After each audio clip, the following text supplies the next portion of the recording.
né? Lá no meu site tem todo o material que eu vou passar aqui para vocês, está lá no meu site, então na abinha lá de meteorísticas.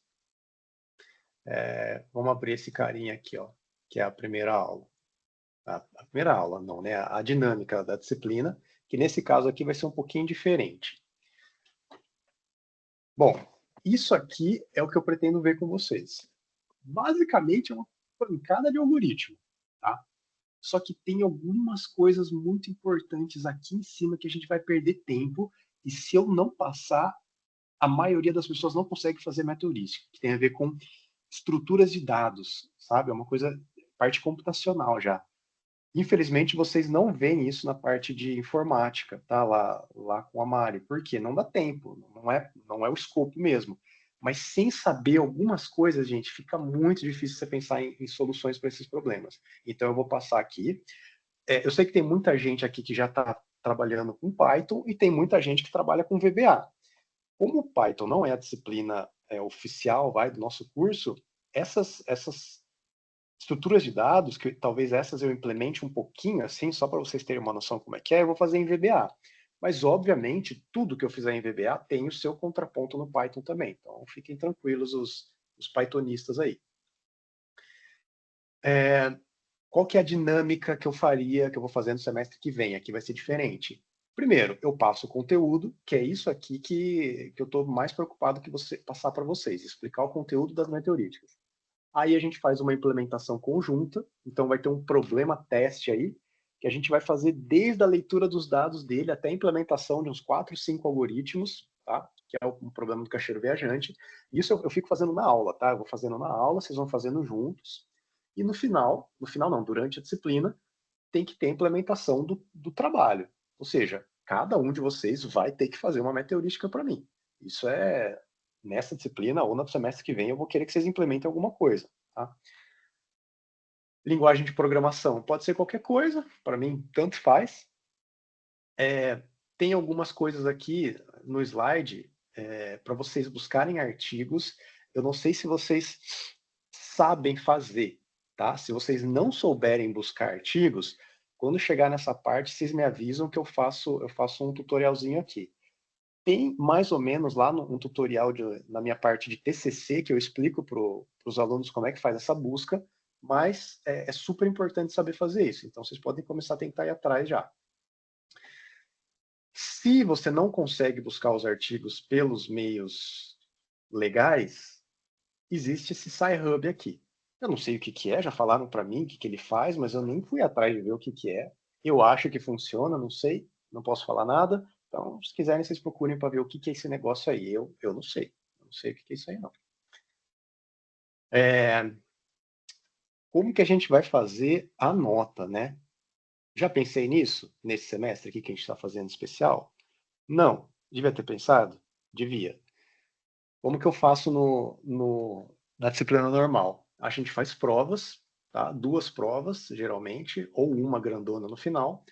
Eu vejo a atividade, assim, a participação de vocês, que eu dou um ponto disso, o trabalho em grupo, ou não precisa ser em grupo, né? Pode ser individual, que seria aquele trabalho final, e o trabalho em sala individual, que na verdade eu não tô cobrando esse daqui. Então, assim, eu acho que a gente pode muito bem ficar com trabalho em grupo, que é o trabalho que eu já falei para vocês. Essas provas aqui, talvez eu passe em algum tipo de formato de trabalho para vocês fazerem e me entregarem no outro dia, sabe? Porque eu acho que é interessante vocês terem isso só para fixar um pouco, sabe? O conteúdo teórico. Ô, Essa parte Alexandre, aqui. Oi, é, nossa, quem que tá aí? não sei. Ô, Não sei Mari, quem tá. você tá aqui Eu não sei quem também? tá. Eu tô aqui Ô, desde o louco! começo. Nossa, eu nem vi você entrando aí. Ainda bem que você não falou mal de mim, né? Eu fiquei pensando, não Ah, vai eu que ia, ele eu ia começar solta. agora? Eu ia começar Ah, agora? é. Não, eu tava Não. pensando aqui na questão das provas. Não sei se é muito ruim, né? Mas, por exemplo, você podia marcar um dia para todo mundo ir fazer uma prova presencial durante o semestre, sim. Pelo menos uma, né? Então. Das duas É, ali, pelo menos uma. Porque como vai contabilizar como uma disciplina lá no próximo semestre, né? Eu acho válido eles passarem por esse processo. Não sei, né? acho que seria legal também. E a gente tem mais ou menos um dia aí que todo mundo falou que poderia ir presencial, né? É. Daria para fazer também, eu acho bom. Eu, Uhum. Como é eu que vai acho bom, cobrar os sim. pontos de você, hein, prof? Já que você tá aí na disciplina. Então, teoricamente, eu já tenho um diploma, assim. Então, eu Toma, só preciso aprender. Eu só preciso aprender para ficar Porra, de boa pronto, hein? aqui. fala o que quer, né, Luiz? Escuta o que não quer. Não, mas eu vou Pois fazer a é, prova pois é. também. Eu vou junto com vocês, vou dar lá um apoio. Legal. Não, mas é uma boa mesmo. Eu acho que. Bom, você sabe que agora eles vão tentar te enxotar aí do grupo, né, Mário? Porque você deu essa É, ideia. Mas, bom, então, então talvez a gente faça assim mesmo. Vocês vão ter esse trabalho e uma prova grande ou duas provas. Primeira vez que eu dei a disciplina, eu dei uma prova grandona e os alunos reclamaram. Eu estou fazendo em duas, metade uhum. do conteúdo e outra metade eles gostaram mais. Então, vamos ver. Depois a gente discute isso.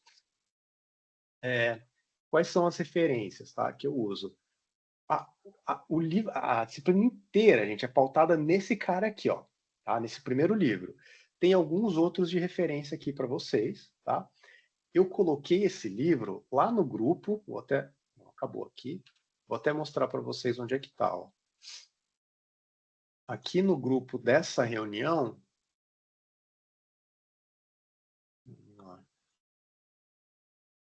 ó, tem referências aqui, livros. Então, é esse cara aqui, ó, é o do Taube. Se vocês olharem os meus slides, eu chupinho desse livro aqui, tá? Eu segui esse aqui, eu gosto muito, o livro é muito bom, bem didático, só que ele é um livro, assim, para ser didático mesmo. Então, o que eu quero dizer com isso? Um autor pegou e escreveu o livro inteiro. Então, tem alguns pontos que ele não dá uma devida profundidade no algoritmo que talvez seja necessário se você for implementar tal algoritmo. O que o pessoal da otimização costuma fazer também, né, na hora de fazer esses livros? Eles fazem assim, ó. Por exemplo, esse aqui do Jandot. É o Handbook of Meteoristics. O que ele fala? É um cara, esse Jandot aqui é super famoso, assim, figurinha batida da otimização. Então ele fala assim, olha, vocês darem uma olhada como é que é a estrutura do livro. Os capítulos. Aqui, ó. Simulated Annealing. Isso aqui é um algoritmo. Ele fala assim, olha, quem sabe muito de Simulated Annealing? Qual autor de otimização no mundo sabe muito? Ah, são esses caras aqui? Aí ele chama esses caras e fala, escreve um artigo para o meu livro que eu vou compilar e colocar lá.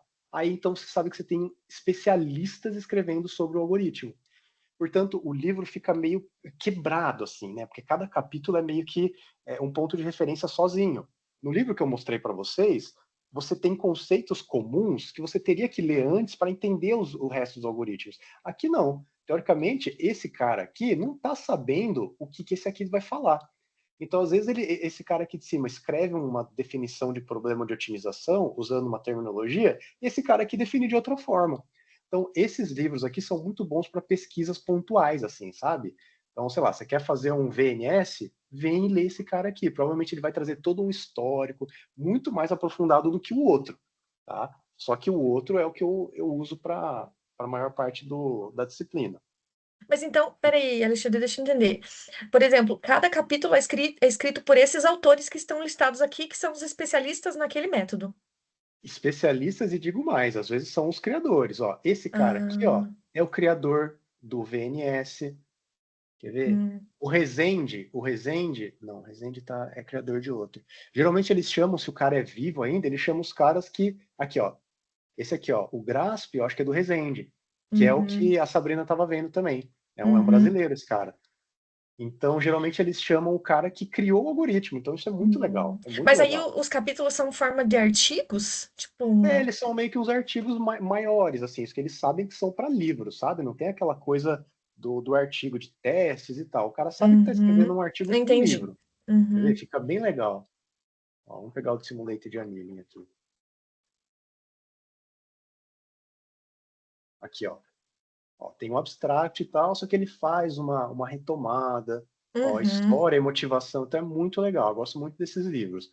Aí eu deixei dois aqui para eles. Esse que eu gosto mais, que é o do Jandrô, mas tem esse outro aqui também, que é o do Glover. O Glover é um cara bem famoso. Qual que é o que ele fez? Eu acho que o dele é o da Busca Tabu do Glover, se não me É, eu engano. já ouvi falar dele também, não É, sei agora. deixa eu ver se foi ele que escreveu o da Busca Tabu aqui.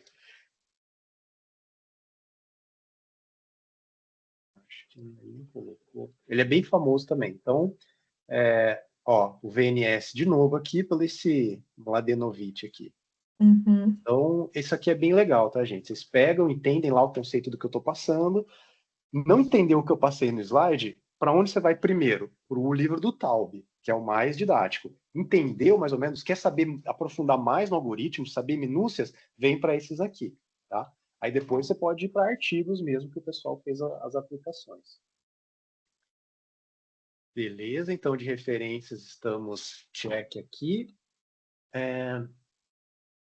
Agora, eu sei que essa disciplina tem muita gente aqui que já está mexendo com otimização ali faz um tempo e tal. Mas a ideia é dar mais uma noção do qual que é o escopo dos problemas que a gente vai resolver, tá? Porque às vezes é difícil a gente associar assim, o que é um problema de otimização, como que eu consigo enxergar um problema de otimização. Então, eu acho que a melhor forma da gente associar isso é ver muito problema. É ver muito problema, tipo assim, dá para fazer assim, isso aqui é um problema, isso é um problema, isso é um problema. Aí você começa a enxergar a otimização em todo lugar. Tá? Tem muita gente que não tem esse feeling, então vai numa empresa lá que está cheio de problema de otimização, só que não sabe que é problema de otimização.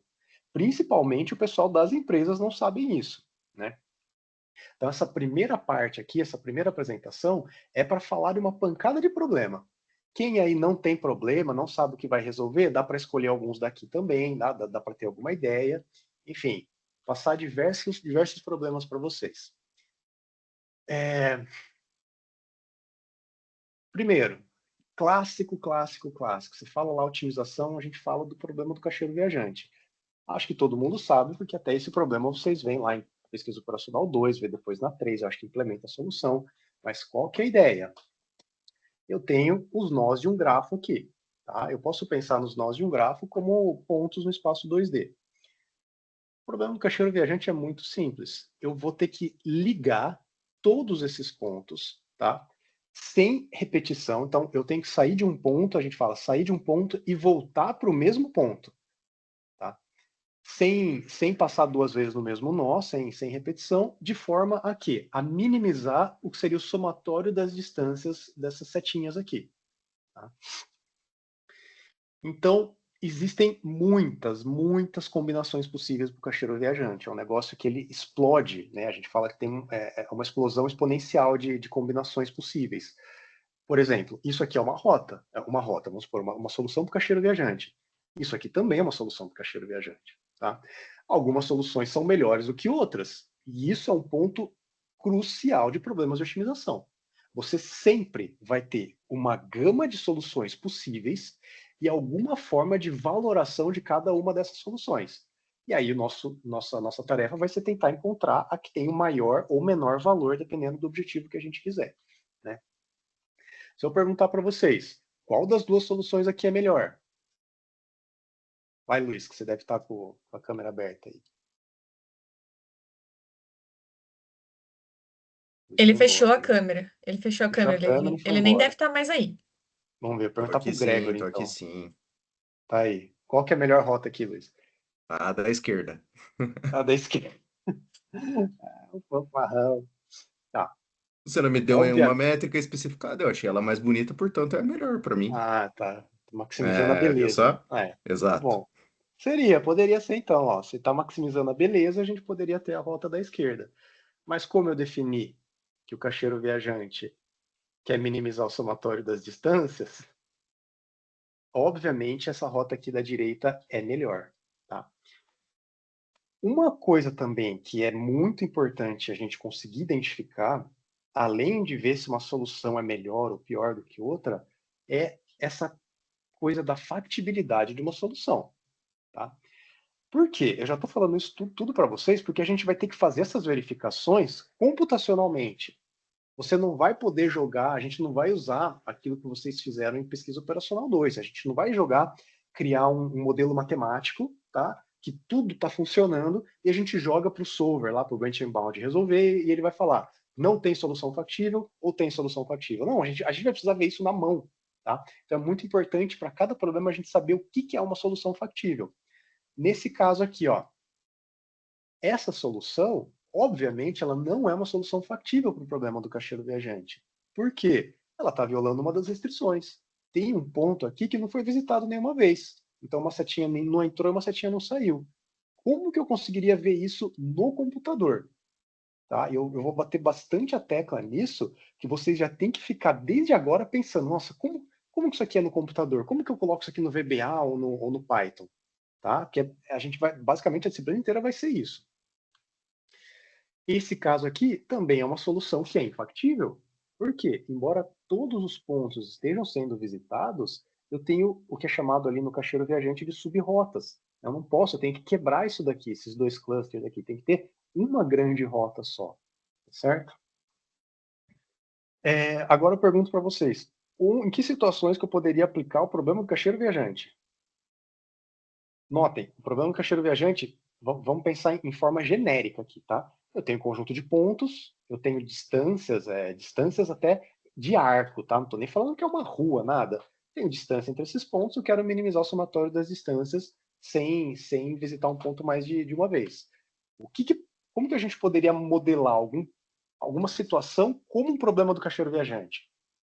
O caso mais trivial que vocês acham de aplicação? Roteirização? Boa. Tânia, falou? Isso.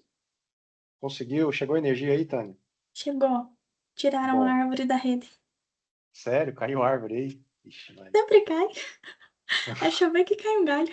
Só chuva. Tá. Perfeito, Tânia, é isso aí mesmo. Então, o mais intuitivo da gente pensar para a aplicação do problema do caixeiro viajante é para roteirização. Então lá, você tem um veículo que você vai, sei lá, sair do depósito, sair de algum lugar, você tem que visitar um conjunto de clientes e voltar para o ponto inicial. Perfeito. Se o problema for esse, o caixeiro viajante resolve, não tem que pôr nem tirar. Tá? Que mais? Alguém tem alguma outra ideia? É difícil, né? A gente pensa em caixeiro viajante, a gente pensa em rota já, não tem mais o que fazer. Mas olha só que legal esse daqui. O problema do caixeiro viajante, gente, é usado para circuitos eletrônicos. Tá? Sabe aquelas plaquinhas de circuito eletrônico para colocar em computador, em videogame? Eu tenho esses pontos aqui que eu tenho que ligar eles por um circuito. E esse circuito aqui consome uma quantidade lá do araminho, né? Que eu vou fazer a solda entre esses pontos aqui para ligar eles. Se eu faço uma rota menor, uma rota menor entre esses pontos, eu estou minimizando a quantidade do aramezinho que eu estou colocando aqui.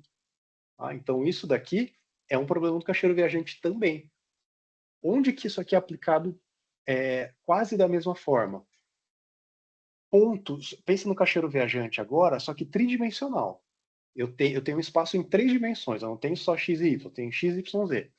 Aí você tem um carro passando, numa linha de montagem lá. Existem certos. Pensa naquelas linhas de montagem, se vocês estão vendo a minha mão, que tem aqueles robôs, sabe? Aqueles robôs que tem uma pinça assim, que ele vai colocando pontos de solda no carro. Vocês já devem ter visto isso na internet, em algum filme, alguma coisa assim. Você vai mapear onde estão esses pontos de solda que o robô vai ter que colocar no carro. Tá? Só que daí é em 3 dimensões, vai colocar o ponto X, Y, Z. Aí você vai determinar a rota que esse braço mecânico desse robô vai fazer para dar os pontinhos de solda antes que o carro passe para a próxima etapa. Se você faz uma rota horrível, você vai gastar muito mais tempo do braço robótico ali. Se você faz uma rota menor, obviamente o braço vai ser mais rápido, você consegue deixar a sua linha andando de forma mais rápida. Então, Mais tempo, mais energia, é, maior custo, né? exatamente, tudo isso. Esse da solda eu já tinha visto, Alexandre, É, é bem interessante, né? é E é legal, é bem bem legal. um TSP mesmo. É um TSP. Só que eu acho que ele tem algumas restrições que ele tem que fazer tipo uma curva assim, né? Porque pensa que tem um carro aqui. Aí eu vou sair desse ponto que está embaixo, no canto inferior esquerdo do carro, e vou lá em cima. Eu não posso fazer a linha reta, Ah, senão ele sim, vai, sim. né? Tem que ter toda aquela coisa, mas é um caixeiro viajante. Mas ele Eu não também fui a pode ser fundo para aplicado em entender. 2D, né? Essa De máquina de solda solda? também. Tem. Dá também. Dá Uhum. também. Legal. Que mais? Pô, dá para a gente fazer criação de obra de arte no problema de otimização. Obra de arte. sei se vocês Ai, conhecem esse Alexandre, aí quadro você tá aqui. acho que você tá Ah, viajando aí nessa. não tô não, tô deixando o link aqui para vocês, ó. Para quem aí tá ávido de dinheiro e gosta muito de otimização, o que vocês podem fazer? Entra nessa competição aqui. O que é essa competição? Isso aqui é a Mona Lisa que vocês estão vendo. Mas se você aproximar muito isso daqui, vocês vão ver que tem uma rotinha aqui, tá vendo? Essa rotinha tem um monte de pontinho aqui. O que você pode fazer? Qual que é a ideia dessa Mona Lisa? Ela é uma instância do problema do gacheiro viajante. Você pode pegar isso daqui e ler, vai ser um conjunto, não sei, 100 mil pontos, vão ser 100 mil pontos. Você vai pegar isso, você vai rodar seu algoritmo lá, que você vai criar aqui na nossa disciplina, vai. Se você encontrar a solução ótima, a rota que dá é essa que faz a Mona Lisa. Então, Meu Deus, esse é um que problema muito viagem. legal. E tem muitos quadros. Tem o cara fez uma tese de doutorado em como criar essas obras de arte de forma que quando você executa, a solução ótima do caixeiro viajante vire a obra de arte. Tem um Meu doutorado. Deus. Então ele tem várias obras. Tem qual que é a boa que tem lá? A menina com o brinco é do... Ah, esqueci. Bom, tem Ei, muitos Alexandre, quadros mas a legais grande lá. complexidade aí é nessa geração de pontos aí para criar uma obra de arte. É isso? E depois a Não, resolução. não, os pontos, é porque eu não peguei a instância só com os pontos. Se eu colocasse só os pontos aqui, não ia ter a Mona Lisa, ia ter um monte de ponto. Sim, sim, Quando sim. você faz a rota, sai a Mona Lisa. Então, o difícil é você conseguir a solução boa para conseguir gerar a Mona Lisa, né? Tá, mas também existe a dificuldade na criação. Alguém teve que criar esses pontos para que, Assim. né? Então você estava falando ali do criador de obras de arte. Então, tudo inicia com a criação desses pontos aí, a geração desses Ah, com pontos. certeza. É o estudo do cara. É o Deus estudo do do cara céu. que. É É, dois tipos de problema aí. pois é. Mas enfim, se vocês entrarem nesse site, acho que faz um tempinho que eu não entro, mas ele tem assim um ranking de quem conseguiu chegar na melhor solução. Se vocês conseguirem bater a melhor solução que tem lá até o momento, vocês vão ganhar um dinheiro lá, acho que é US$ 1.000 que é oferecido. Ou só mil US$ 1.000. dólares? Ô, louco, mil Eita, dólares. O dólar tá quase R$ 6, R$ 6.000. Ô, tá ótimo. mas para Se alguém. bater, enfim. Não, Não, só não consegue aqui desmerecendo nesse aí, mas eu site. acho, sei lá. Tem que ter Não, tempo. só da disciplina. Tem que ter tempo. Tem que ter tempo, Ah, tem você que ter podia tempo. colocar como avaliação da disciplina, né? Avaliação Então, na final. verdade, Hum, Na verdade, na última disciplina, a gente fez uma coisa parecida assim, porque a gente fica implementando o problema do caixeiro viajante, né? Que é o que eu falei para eles que eu não vou implementar. Só que chega uma hora que a gente vai resolvendo várias instâncias. Aí a gente fez uma competição em sala. Eu dei 2 semanas para eles, para quem conseguia tunar o algoritmo lá e chegar e bater os outros coleguinhas de sala. uhum, Aí quem ganhou foi o Bruno hum, Marques, sabe? Da Exxon. uhum, Tinha o Bruno, ficou entre o Bruno e o Carlos da matemática. O Carlos fez em Python e o Bruno fez em VBA. E o Bruno hum, ganhou. hum. Então, é isso, né? Tem, Legal. tem suas vantagens lá o VBA também. Beleza. Tá. Agora, se a gente já começa a pensar num problema que seja um pouco mais fidedigno com a realidade, um passo além do caixeiro viajante, a gente já vai para o problema de roteirização de veículos, que é o VRP. Né? Qual que é a ideia do VRP, então? Bom, agora eu tenho um depósito. Eu não vou sair e necessariamente precisar visitar todos os pontos e voltar para esse depósito, senão eu estaria no problema do caixeiro viajante. Eu posso sair de um depósito, visitar um cliente e voltar. Tá? Mas por que eu faria isso? Por que eu não faço a rota completa? Porque no VRP, cada cliente tem uma demanda, né? Então, assim, ou eu vou fazer uma entrega para esses clientes, ou eu vou fazer uma coleta. Isso tanto faz para o VRP. Mas a ideia é a seguinte: eu tenho uma limitação de recursos agora. Por quê? Eu tenho um veículo que tem uma determinada capacidade. Nesse caso, nosso caminhãozinho tem uma capacidade de 10 unidades. Então, ele tem que, vamos supor que eu vou fazer coletas, tá? Eu tenho que fazer coletas. Pergunto para vocês: existe uma solução factível que eu consiga fazer todas as coletas em uma rota? É impossível. Por quê? Pô, cabe 10 aqui. Esse cliente C3 já está demandando 10. Então, eu tenho certeza absoluta. Para esse cliente C3, eu vou ter que vir com o caminhãozinho, encher 100% dele, voltar para o depósito, e daí eu volto para coletar as outras, tá? No problema original, se você pegar o VRP original, o número de veículos seria ilimitado, tá? Então, você não fala, eu tenho 5 veículos, que também não é muito real com o cenário atual, mas é como se fosse assim, veículo fretado, sabe? Se você tem uma frota que você vai fretar os veículos e você determina as rotas que eles vão fazer, que também não é muito fidedigno, porque se você vai fretar, ele faz a rota que ele quiser. Mas o problema original é assim. Então você não liga para quantos veículos você vai usar. Tá? O problema original também. Os veículos têm capacidades iguais. Todos os veículos aqui, então, cabem 10 caixinhas ali. O objetivo desse problema principal aí, eu tenho que minimizar as distâncias percorridas e o número de veículos utilizados. Se vocês olharem em artigos, os artigos começaram a estudar isso, que eles começam a tabelar, eles colocam esses dois valores. Qual que foi a distância da solução do cara e quantos veículos que essa solução usou. Por quê? Pode acontecer de ser conflitante esses objetivos. Às vezes você usa um veículo a mais e acaba diminuindo a distância. Tá? Então, por isso que é legal colocar os dois, e se você está escrevendo algum artigo, alguma coisa assim, você tem que deixar claro o que você está tentando minimizar como o ponto principal, né? Se é a distância ou se é o número de veículos. Tem alguns que tentam combinar as duas e tal, mas são dois objetivos, assim, teoricamente distintos que a gente faz aqui. Esse problema do Oi. VRP tem alguma heurística que resolve? É porque eu não costumo implementar ele lá em PO3, até porque eu nem conheço se existem ou não heurísticas. Tem o Clark Wright, né? Que é a mais clássica. O Clark Wright resolve o Clark Wright acho que ele foi criado aqui para o VRP, com capacidade mesmo. Aí eles adaptam depois ele para Time Window e tal. Eu estou fazendo um trabalho lá com o Luigi, Mário, ele está lá na Volvo. A gente pegou um artigo de 2023, que o problema dele é bem complexo, assim. Mas o cara resolve o problema com Clark Wright semi-adaptado. Super simples, super simples. Falei para ele, Luigi, vamos ter que fazer uma coisa um pouquinho mais avançada e vamos publicar esse negócio. Então, o pessoal usa ainda legal. até hoje esse algoritmo aí. Legal. Não, Clark Wright eu conheço, mas eu não tinha associado que era o problema do VRP. Agora, pensando bem, o que será que eu conheço com Clark Wright se não era VRP?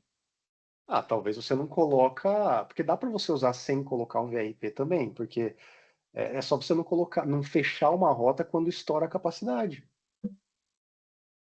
Tá. Entendeu? Você vai calculando aqueles pontos, né? Vai colocando e você faz, por exemplo, uma rota grande para o caixeiro viajante. Aqui a diferença é que você vai fazendo, vai chegar uma hora que toda hora que você faz uma iteração, você vai verificar quanto que você já usou do seu veículo. Sim, Fechou o sim. veículo, você fecha a rota e começa Fecha a outra. rota e começa outra. É a mesma coisa. Tá. Quase todos ali que a gente faz esses mais simples para o caixeiro viajante dá para fazer aqui também. Dá para fazer algoritmo de uso, o mesmo critério que o caixeiro viajante. Eu vou ver qual que é mais próximo. Só que sempre olhando qual que é a ocupação do meu veículo. Encher o veículo, e Para a faz rota, outra né? rota. É tudo meio que adaptável, assim. Bom, dá para complicar mais ainda, né? Porque a gente sabe que o VRP puro ainda, embora resolva muitos problemas práticos, ainda fica devendo. O que dá para a gente complicar? Olha, eu posso colocar agora uma janela de tempo no VRP, que daí eu tenho uma outra extensão que é o VRP-TW, é o Vehicle Routing Problem Time Window. Qual que é a ideia da janela de tempo? Olha em cada caixinha aqui. Além de ter essa demanda aqui, eu tenho uma janela de tempo que seria, teoricamente, o horário permitido para eu fazer a coleta ou a entrega nesse cliente.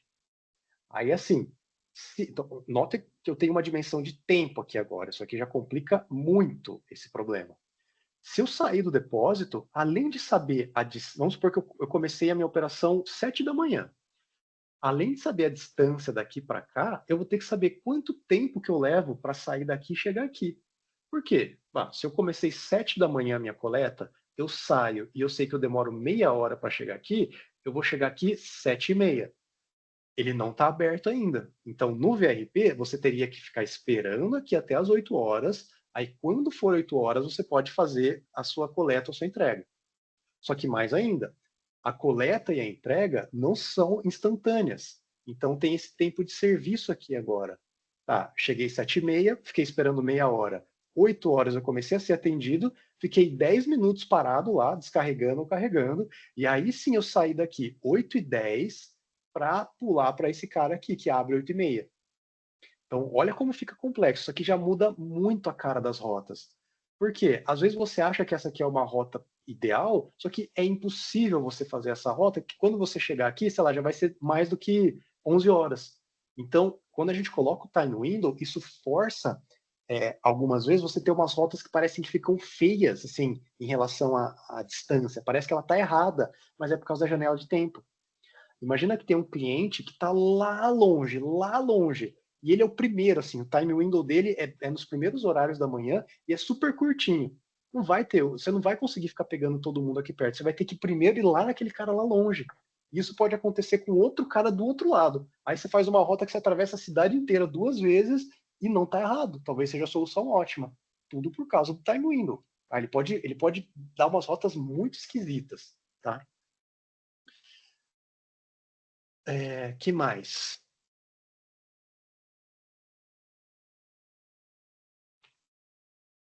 Tá. Outra extensão ainda, que não é o VRP puro, é o HVRPTW. O H é de heterogêneos. Lembra que eu falei, no VRP original, cada carrinho tinha a mesma capacidade. Nesse caso aqui, ele podia entregar 10, entregar ou coletar 10 itens. Aqui, eu posso ter veículos diferentes. Então, isso aqui já começa a ficar muito mais real. Muito mais real. Olha só, eu tenho um veículo aqui que consegue carregar 10. Esse outro caminhãozão aqui consegue carregar 20. Tá, aí alguém pode perguntar, mas por que eu não vou usar só o caminhão grande? Por que eu vou talvez pegar o pequeno? Aí que é o ponto. Eu tenho um custo fixo agora. No outro eu não tinha custo para usar os veículos. Aqui, para tentar mensurar essa diferença na capacidade, eu dou um custo maior para o caminhão que é maior. Se você pegar um caminhão, sei lá, que cabe 20 unidades, para pegar aqui só 3 e voltar, você está perdendo dinheiro. Você poderia pegar esse de 10 aqui e pagar 20. Então já dá um outro nível de complexidade para esse problema. Você tem que aqui já meio que fazer, além de uma roteirização, uma alocação. Qual que é o subconjunto de veículos que você vai usar? Já começa a meio que parecer 2 problemas aqui. E realmente fica mais ou menos com essa cara. Tá? Por quê? Se você tivesse lá uns 5 veículos aqui, nossa, as combinações possíveis já estoura muito. Ainda mais que eu tenho veículos infinitos de cada um. Ainda esse caso aqui, com veículos heterogêneos, a gente considera que eu tenho infinitos veículos desse tipo, infinitos desse e tal. O caso mais real é quando você tem esses veículos aqui que são heterogêneos e são finitos. Aí meio que você conseguiu fechar bem um problema de roteirização. Então, você tem, se você tiver a janela de tempo, né? Tem a carga dos veículos, tem veículos diferentes, veículos não são infinitos, tem janela de tempo, aí você já consegue aplicar esse problema. E foi esse exatamente aqui que foi que eu implementei, né? Que eu não sei se todo mundo sabe, antes de eu entrar no concurso aqui da Federal, eu tinha a empresa, né? A Cedros e tal, e eu tinha esse software aqui rodando no mercado. Depois eu mostro para vocês aqui qual que é a carinha dele, acho que eu consigo acessar ainda. Então eu tinha implementado esse cara. Eu já posso falar com certeza para vocês. Esse cara resolve grande parte de problemas que a gente tem aqui, principalmente dessas transportadoras menores, tá? Que eles não têm tanto essa preocupação com essa capacidade. É tudo meio que às vezes eles nem colocam uma capacidade. Eles conseguem fazer assim. Eles sabem que tudo vai caber no carro, tá? Então ele só quer minimizar a distância. Por quê? Vocês conseguem me falar que tem um problema aqui também, né? Essa capacidade. O que vocês acham que poderia ser melhorado nessa capacidade aqui? Tem capacidade de 10 unidades e esse cara aqui vai coletar 3. O que vocês acham que isso aqui poderia gerar de problema?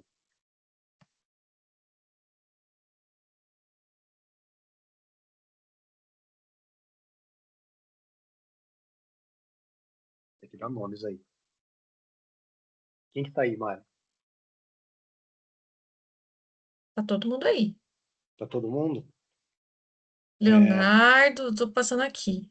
Não, Leonardo, Leonardo não. Leonardo e Luiz não. Ele já Luiz, Charles, Charles. Tânia, Sabrina, Grande Charles. Gregory, Vitor. Hã? Grande Charles. O que você acha que pode ser o problema aqui, Charles? Com essa Olha, capacidade? eu acho que a capacidade iria afetar dependendo do tipo de carga, porque talvez 3 unidades, dependendo do tipo, afetaria o jeito de colocar as outras 5 e não caberia. Então, o jeito de alocar. Perfeito. Perfeito, é isso aí mesmo. Aqui eu estou considerando a carga como unidade. Eu tenho 10 unidades aqui que cabe nesse veículo e eu preciso coletar 3. Me falem, quando que eu vou ter algum caso que isso acontece? Existem. Eu vou discutir. Mas na maioria dos casos, você vai ter um volume a ser ocupado, certo? Ou você vai ter um volume que você vai ter que colocar em pallets, e esses pallets daí você vai ter que alocar no caminhão, ou um volume que você vai colocar caixa batida direto nos caminhões. Então isso aqui ainda não fica muito real, tá? Vocês conseguem pensar, não, eu sei alguma empresa, alguém vai fazer um algoritmo de roteirização aqui e já vai ligar para as empresas que ele sabe que vai dar para aplicar exatamente assim. Para quem que vocês ligariam? Força a cabeça aí. Tem algum caso que vocês sabem que isso aqui com certeza vai dar Tenho certo? uma sugestão. Fala, Tânia. A gente compra bastante caixinha de morango, obviamente, né? Então, muitas vezes, na maioria das vezes, eles mandam cargas fechadas. Tipo, eu vou mandar uma carga só de caixa de morango. Não sei quantas caixas cabem, chutando 10.000 caixas. Tá. Cabe mais que isso, mas enfim. Eles fecham um caminhão de caixa de morango, aí eles vão fechar outro caminhão de outro tipo de embalagem. Uhum. Então, poderia ser Perfeito. um caso, mas não é sempre que E, ocorre isso também. e esse caminhão que tem as 10.000 caixas de morango entrega para vários lugares, não só para vocês, né? Ou é um Isso. caminhão para uma. Perfeito. Perfeito. É, na verdade, obviamente depende também do pedido, mas geralmente são pequenos produtores, cada produtor pega, sei lá, um pega 2.000, outro pega 3.000, o outro 5 Né? mil. E aí Perfeito. fechou. Isso aí. Então a gente consegue saber exatamente em volume quanto que cabe no caminhão, quanto que cada cliente vai pegar, fechou. Onde mais que daria. Todas essas coisas que são bem comportadas, assim, sabe? Entrega de gás, que você tem. É tudo fixo aquelas estruturas, você vai encaixando um gás em cima do outro. Perfeito, você tem unidades de gás. Entregas de galão de água é dessa forma também, tá? Aqueles caminhões, não sei se vocês já viram Polo Frio, Polo Norte, sei lá, de gelo, que são sacos de gelo, você vai empilhando um em cima do outro. Eu acho que você consegue saber quantos sacos de gelo cabem no caminhão e quanto cada pessoa vai precisar. Então daria para fazer também.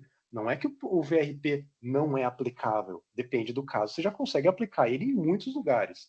Só que se for para essas empresas grandes, né, tipo transportadoras e tal, aí tem que adicionar um nível a mais de complexidade em relação a essas entregas aqui, né? Transformar isso aqui, de alguma forma, volumétrico.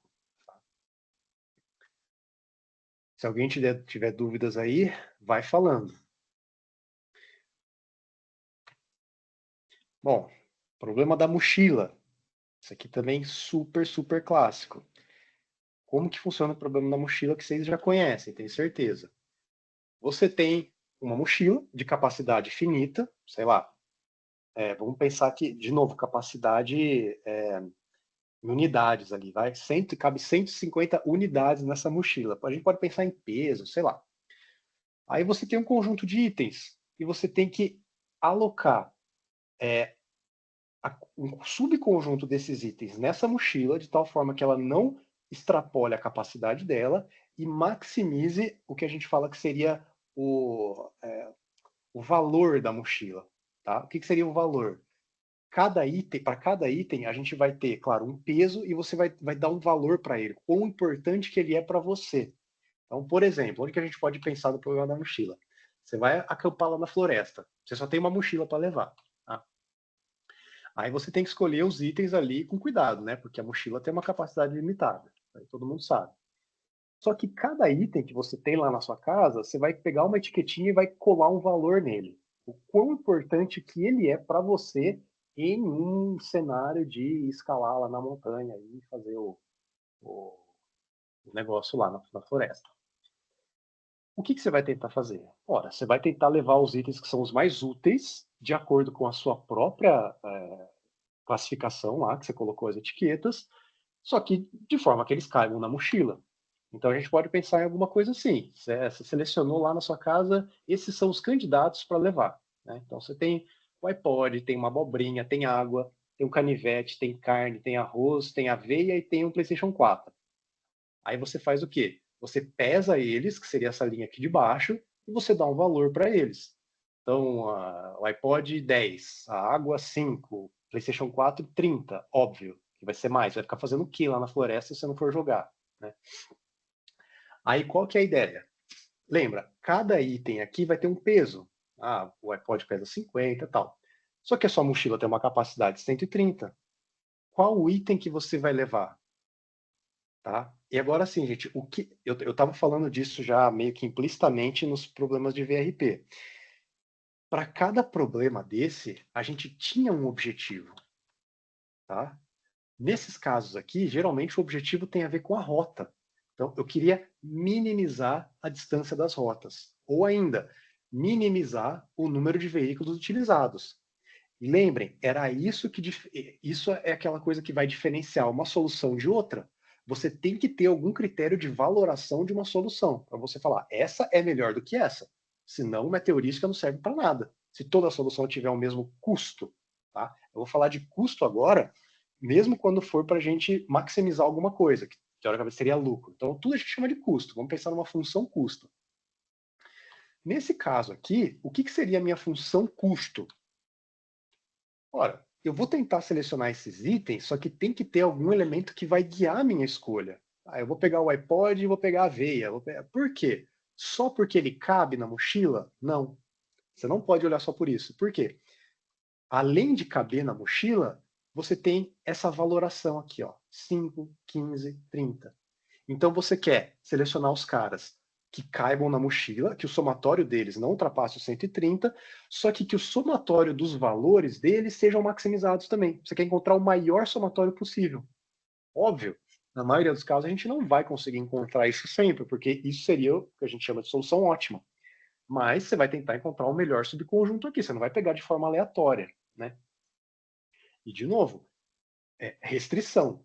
O que vai ver se um problema é factível ou infactível? Porque pensa, a gente vai ter que fazer isso computacionalmente.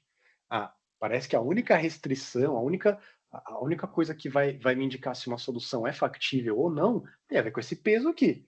É fácil aqui, né, gente? Soma esses caras aqui. Lá no VBA, soma esses caras aqui. É menor do que 130? É menor ou igual a 130? Perfeito, então é factível. Tá? Aqui é fácil de verificar a factibilidade. Tem problemas que só para você ver se uma solução é factível é muito difícil. Vai um algoritmo inteiro só para você verificar isso aqui é factível ou não. A gente vai chegar em alguns deles aqui nessa apresentação depois. Não é tão trivial assim que nem o problema da mochila, tá? Nem me fale, hein, Pure? Só de lembrar do problema das enfermeiras. Exatamente. Exatamente. Isso aí já é difícil. Nem pensar. Bom, então isso daqui é o knapsack problem, se você for procurar o termo lá em inglês, tá? A gente tem também o bean packing problem, que é o BPP. Ele é muito, muito, muito parecido com o problema da mochila. Até que bean packing, né? Carregamento de beans, assim, com mini containers e tal. A ideia do bean packing é muito parecida com o problema da mochila. Só que, ao invés de ter... imagina que eu vou para a montanha lá também e tal. Só que agora a gente vai... Todo mundo aqui do grupo vai lá para a montanha. Todo mundo vai para a montanha. Eu não tenho... Olha aqui essa linha que está a quantidade. Antes, eu tinha um valor para cada item. No bean packing, eu não tenho valor. Eu tenho uma quantidade de itens. Tá? Então, assim, para a gente conseguir ir lá e ficar 3 dias acampando, a gente precisa de todos esses itens aqui nessas quantidades. Aí qual que é o problema, então? Eu não tenho uma mochila que eu quero maximizar o valor do que eu estou colocando dela. Eu tenho infinitas mochilas. Eu quero minimizar o número de mochilas. Só que eu vou ter que levar todos esses itens aqui. Então, olha como ele muda um pouco a forma de enxergar para o problema, o bean packing, tá? O problema da mochila, eu tenho uma coisa fixa e eu tenho que maximizar o que cabe nela. O problema do bean packing, eu tenho um monte de item e eu tenho que levar todos os itens. O problema da mochila, eu deixei um monte de coisa em casa, tá? Então aqui é o seguinte, é como se a gente fosse levar todos esses itens e a gente tivesse que fazer uma vaquinha para comprar as mochilas que a gente precisa para levar isso daqui. Claro, a gente pode pensar em mochilas de capacidade iguais, né? A gente pode ir lá no Decathlon e comprar mochilas do tipo 1, que cada uma cabe 500 quilos. Quantas mochilas a gente vai precisar comprar? O ideal é a gente minimizar o número de mochilas, certo? Esse é o problema do Bin Pack. Dúvidas, gente? Deixa eu só dar uma olhada no... Dúvidas? Posso continuar? Entendendo todos os problemas até agora? Tá tranquilo? Beleza.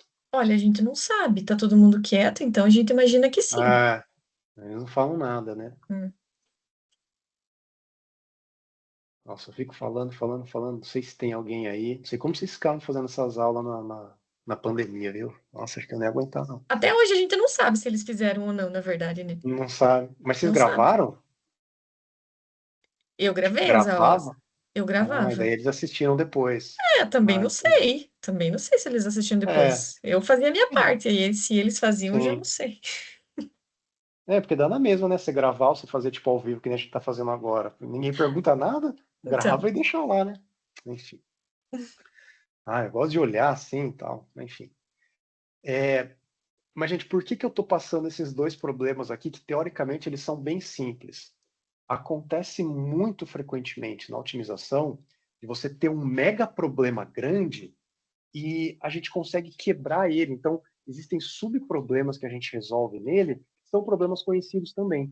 Você pode ter um problema grande que você vai ter que resolver diversos probleminhas pequenos da mochila, diversos probleminhas pequenos do Bin Pack, tá? Então é importante saber esses carinhas aqui, pra você não precisar pensar na roda de novo, né?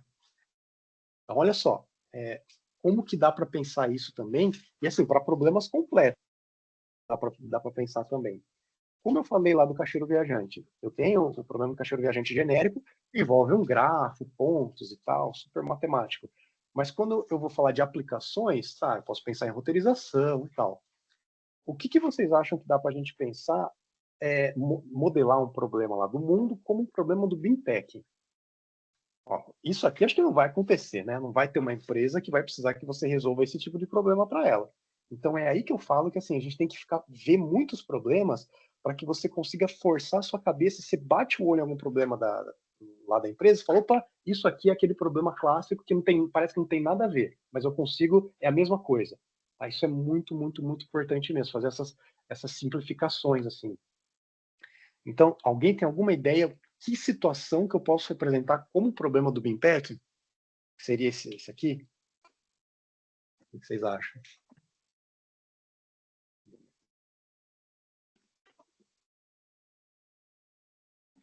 Ninguém.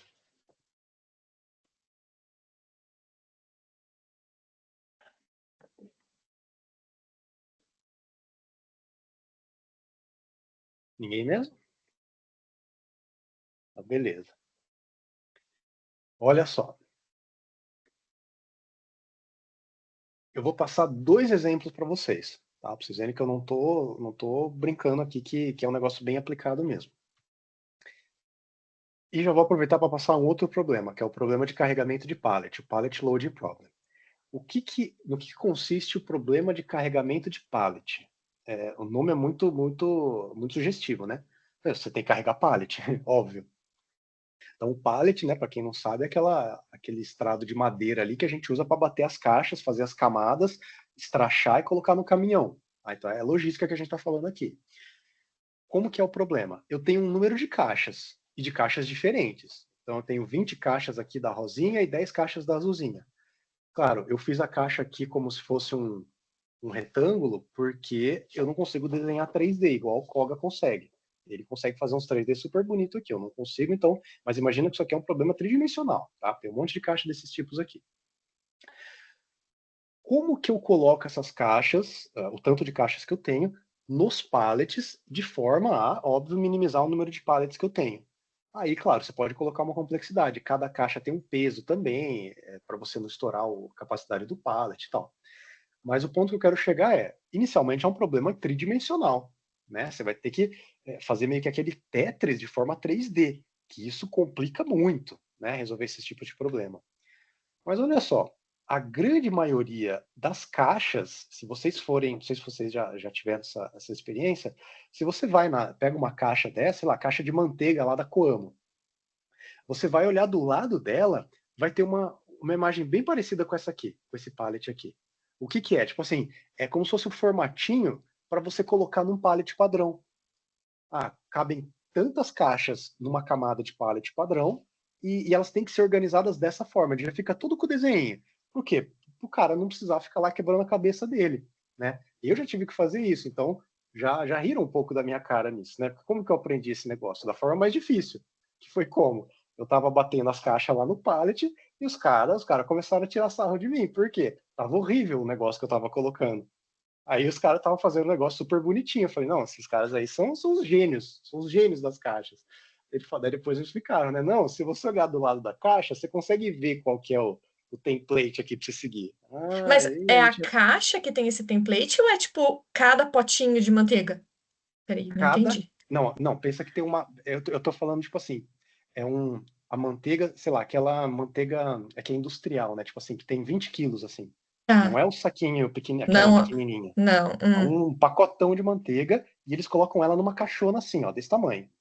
Óleo Uhum. também eles colocam nessas caixas, tal. Então tem uma caixona com um negócio de manteiga Entendi. grandão. E é nessa Requeijão, caixa tal. que tem esse layout ali. Isso, aí nessa caixa tem essas coisinhas em preto aí. Hum.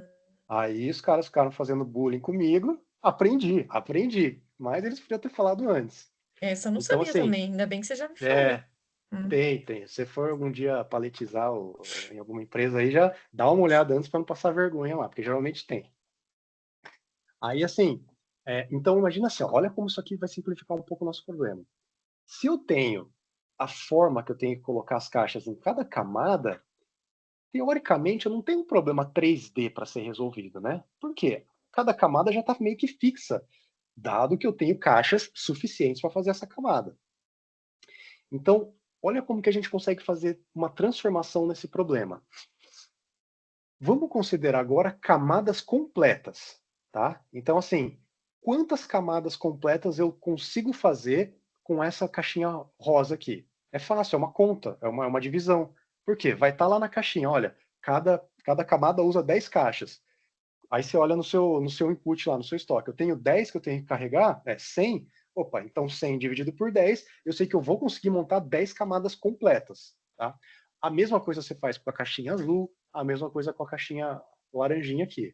Óbvio, vai sobrar algumas caixas, vai ter uma sobra dessa, uma sobra dessa, uma sobra dessa. Mas no primeiro momento, vamos considerar somente as caixas que têm camadas completas, tá? Aí eu fiz esse pré-processamento nos dados, então. Então, a ideia é a seguinte, essa camada que é aqui, eu estou olhando ela de perfil agora, eu tenho 20 camadas dessa, eu tenho 10 camadas dessa, eu tenho 50 camadas dessa. Então, todas as caixas é como se eu tivesse agrupado elas em camadas. E eu sei que cada caixinha tem uma altura aqui, não é? Aí, qual que é a restrição do pallet? Né? Geralmente, a restrição do pallet não é em relação a peso, mas em relação à altura, para ela conseguir passar no caminhão. Então você tem uma altura máxima que você pode colocar as camadas aqui nesse pallet. Passando disso, ou a empresa não quer, ou realmente não passa lá no caminhão, quando são caixas muito leves, você pode deixar uma pilha gigantesca, só que ela não vai entrar no caminhão, né? Então, se vocês perceberem, notarem com atenção isso daqui, eu tenho um bin packing problem aqui. Olha essa informação aqui, ó, meio que traduzida naquela tabelinha, exatamente igual a gente tinha visto para o problema da mochila e para o bin packing. Camada do tipo 1, sei lá, pode ser essa camadinha rosinha aqui. Quantas camadas eu tenho? Eu tenho 10 camadas. E o que seria a parte que vai me dar minha restrição? Tipo, quanto que eu posso usar dessa camada em cada mochila, né? Que seria, no outro caso, a gente estava mochila. 50. O que seria a sua capacidade de cada mochila? A altura de cada pallet. Então, olha, parece que não tem nada a ver esse problema de carregamento de pallet. A gente faz uma mega simplificação nele, ele vira um bin pack, que é um problema super não, né? Mas muito, muito mais simples de resolver do que um carregamento 3D, que antes você precisaria fazer. Óbvio. Lembra que eu falei, vão sobrar caixas. Então, vamos supor, você conseguiu preencheu todos os pallets aqui com as camadas completas. Aí você vai olhar para o seu estoque ali, vai ter as caixas que sobraram da Rosinha, vai ter as que sobraram vai ter umas caixas que sobram ali, que foram o quê? As caixas que não formam nenhuma uma camada completa. Aí você teria que ir para o 3D. Na verdade, dá para ir para um 2D ainda e depois você vai para o 3D, tá? Mas depois a gente discute isso. Aonde que a gente resolveu esse problema aqui exatamente da forma que está aqui?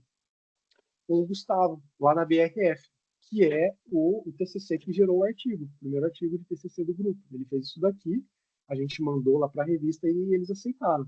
Então ele fez exatamente isso. Ele pegou as caixas lá que eles tinham esse problema, porque na BRF eles não sabiam, eles não tinham estimativa nenhuma do que cabia num pallet. Nada, zero. Eles só consideravam peso.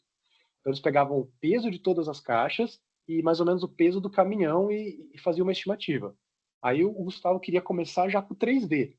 Eu falei, Gustavo, vamos por parte. Se eles não têm estimativa nenhuma, vamos começar a fazer uma estimativa só com isso daqui, né? Só com o 2D, não é nem 2D isso daqui, só com o Beam Packing. Já vai dar alguma ideia para eles. Por quê? Pensa assim, ó. Ele tem uma certa quantidade de pallets que cabem no caminhão. Acho que eram 12. Então, olha só, olha qual a informação que a gente extrai. Se eu conseguir carregar todas essas caixas aqui em 10 pallets, lembra que cabem 12 no caminhão. O que eu posso falar para eles? Eu mando carregar ou não? Só com isso daqui, eu não poderia falar para eles carregarem. Por quê? As caixas restantes poderiam ocupar mais espaço agora, e como eles estavam carregando, ia chegar uma hora que ia dar mais de 12.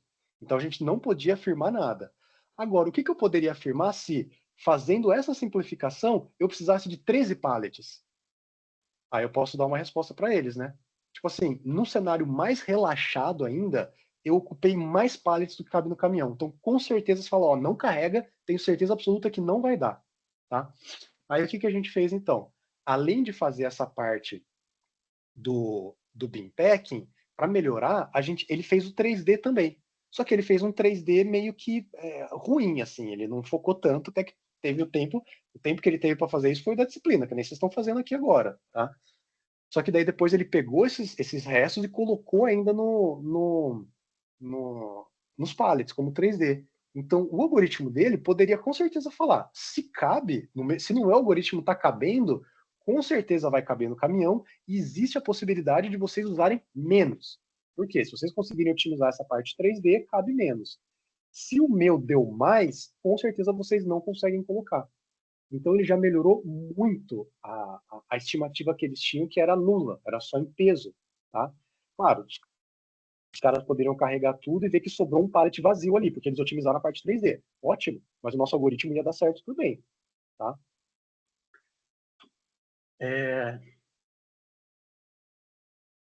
E agora, para o problema de VRP? Será que tem como? Vocês conseguem pensar em Beam Packing Problem com VRP?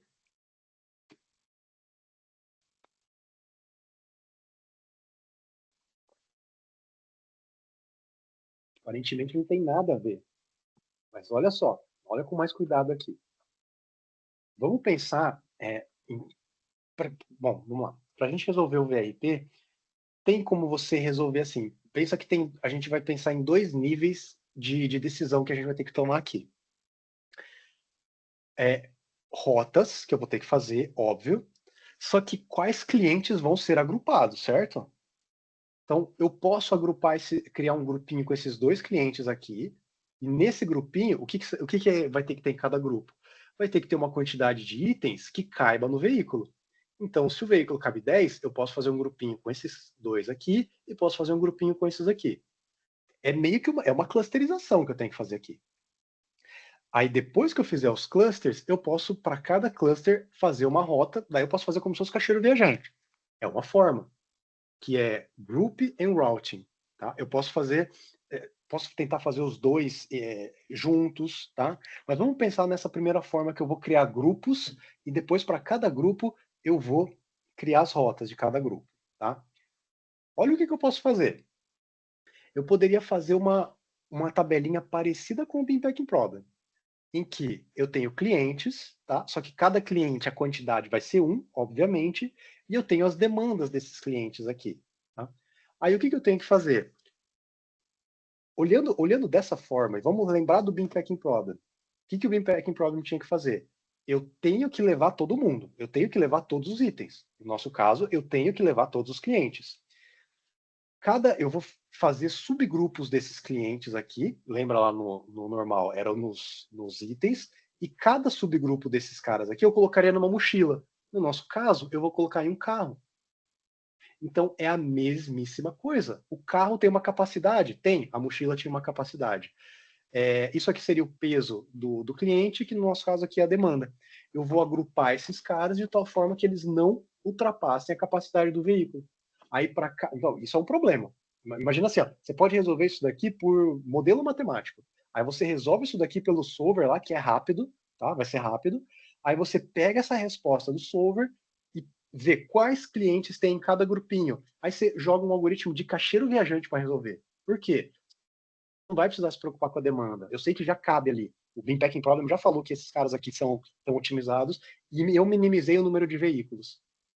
Tá? Então, outra possibilidade de aplicar um problema que aparentemente é trivial, a gente não consegue imaginar onde dá para aplicar ele, e a gente consegue verificar uma parte de um problema maior que eu consigo usar o Bin Packing Problem para resolver. Tá? E isso é interessante vocês terem esse olhar com todos os problemas. Por isso que eu estou passando vários aqui para vocês.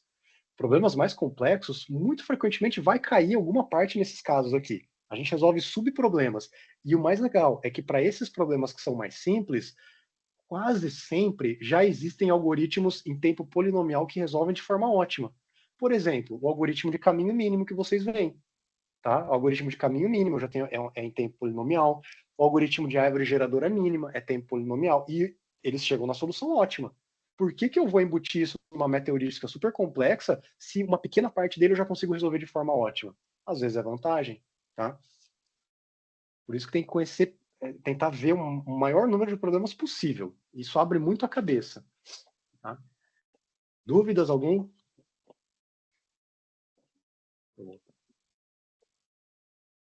Deixa eu ver alguma cara aqui. Ninguém tá mostrando a cara. Quem tá mostrando? Cadê o Luiz? Ah, Luiz. Falta. Tomou falta.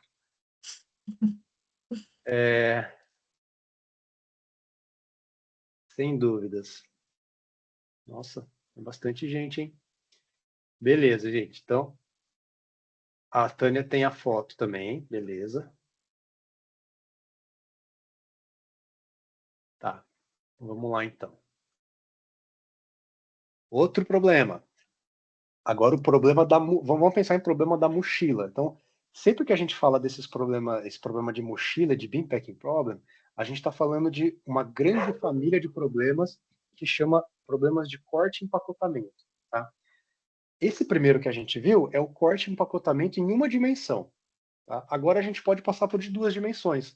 Só que notem, eu posso ter também a variante mochila e a variante Bin Pack. Tá? Qual que seria o equivalente do problema da mochila em duas dimensões? Ora, agora eu tenho um tipo de chapa, né? Eu tenho o eixo X e o eixo Y. E os meus itens, seria a abobrinha lá, a água que eu levaria no problema da mochila. No da mochila 2D, eu tenho esses retângulos menores, que também são compostos de uma dimensão X, uma largura e um comprimento.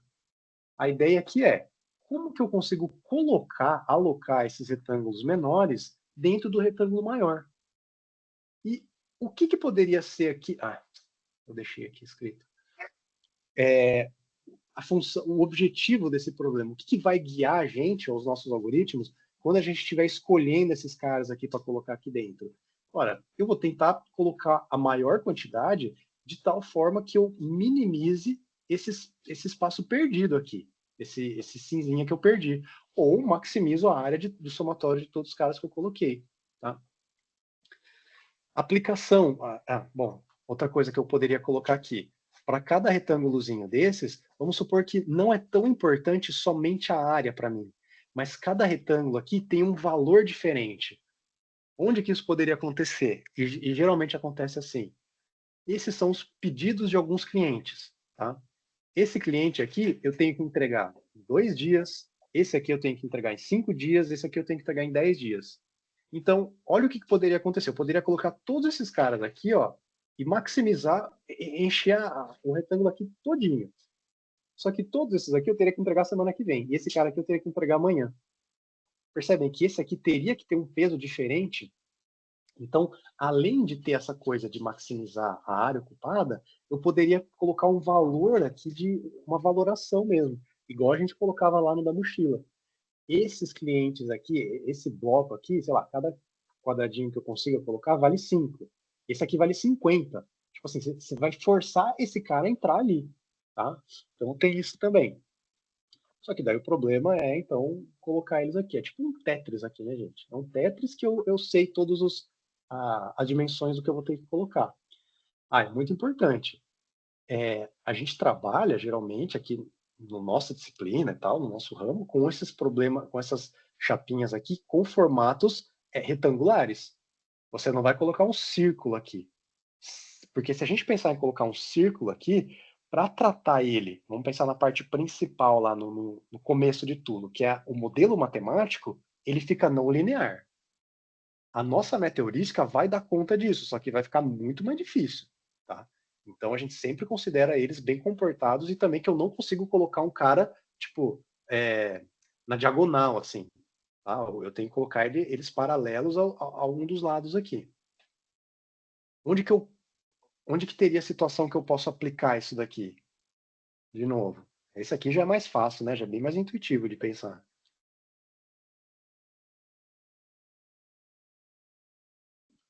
Ó, corte de linha branca. Então, linha branca é tipo geladeira, né? Quando você está cortando chapas assim, você pode usar esse tipo de problema aqui. Corte de tecido, dá para usar isso aqui também. Aí uma outra aplicação, corte de papel, tá? Uma outra aplicação que eu vi um artigo já disso, achei bem legal, é ajuste de layout.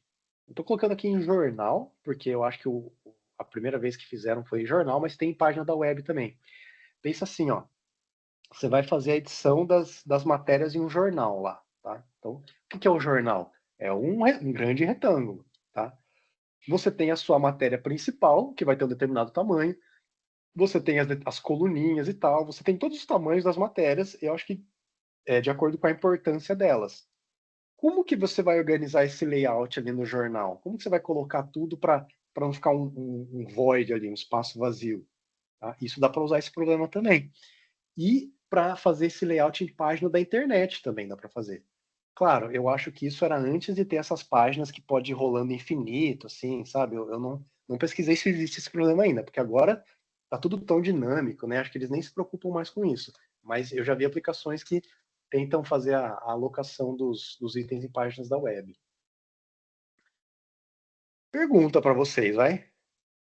Ó, a gente estava falando muito dessas coisas aqui e tal. Só que eu sempre quero que vocês pensem na parte computacional. Como que eu represento isso daqui no computador? Como é que eu vou... De novo, enaltecendo isso. Eu não vou ter um modelo matemático. Eu não vou ter x1, x2, alguma coisa nesse sentido. Não. Como que eu vou manipular? Como que eu jogo essa imagem? É uma imagem isso daqui. Como que eu jogo isso para o VBA interpretar? Joga lá no chat GPT, fala para ele fazer alguma coisa. Vocês têm que pensar em alguma forma, tá? Alguém tem alguma ideia? Quem assistiu as defesas lá do Eduardo e do. Quem que era a outra pessoa que trabalhando com carregamento 2D? Quem foi mesmo? O Júlio, né? O O Júlio, Júlio, isso. o Cog é o Júlio, isso. Então, quem assistiu tem a dica aí, né? Saberiam. Então, assim, gente, isso aqui é muito importante. Antes de você resolver, eu vou focar bastante nisso também nas próximas aulas, que é a parte de estruturas de dados. Antes de você começar a resolver seu problema, você pode entender perfeito o problema, nossa, tem que fazer isso e tal. E aí, como é que eu transponho isso para o computador? Nossa, isso dá muita dor de cabeça. Quem já fez aí algoritmos meta-heurísticos comigo sabe disso. Pode acontecer, você começa a fazer de uma forma, lá na frente você percebe que tem que mudar. Luiz, lembra lá das enfermeiras? Talvez a gente tenha que mudar e tal. Isso acontece. mesmo pensando muito, isso pode acontecer. Então, antes de eu começar o meu processo, né? Antes de eu começar a implementar qualquer algoritmo, nossa, eu fico muito tempo, gente. Eu pego lápis, caneta, eu fico na lousa para pensar toda a possibilidade, para imaginar de ponta a ponta o que eu vou precisar implementar. Porque daí eu já faço desde o começo essa estrutura de dados do jeito certo, tá? Já aconteceu, com o roteirizador meu lá, eu tive que mudar tudo, tudo. Porque eu tinha uma estrutura de dados para rota, vai. Que é a estrutura, a gente pode pensar no vetor, vai. É um vetorzinho tal, eu estava usando lista, enfim. Só que daí depois eu descobri um artigo que prometia acelerar muito os cálculos de verificação de factibilidade para janela de tempo. Mas muito, muito assim. Eu tive que voltar do início e reimplementar tudo, porque a minha estrutura de dados não comportava a operação que o cara estava fazendo. Tá? Então isso dá muita diferença, sabe? Muita mesmo em tempo de processamento. Então, a isso já junta aquela parte de fazer pesquisa, que eu passei para vocês. Eu deixei passar o negócio, deixei passar. Aí depois, quando eu reimplementei, o negócio ficou voando, voando assim. Então, se você tem um problema, vai nos artigos, dá uma olhada, o que o pessoal já fez e tá. Ah, esse aqui parece que é o melhor, vamos por esse caminho. Tá? Mas fica o desafio aí para vocês. Como que vocês representariam isso no computador, no VBA ou no Python? Mais para frente a gente volta a discutir esse negócio aqui.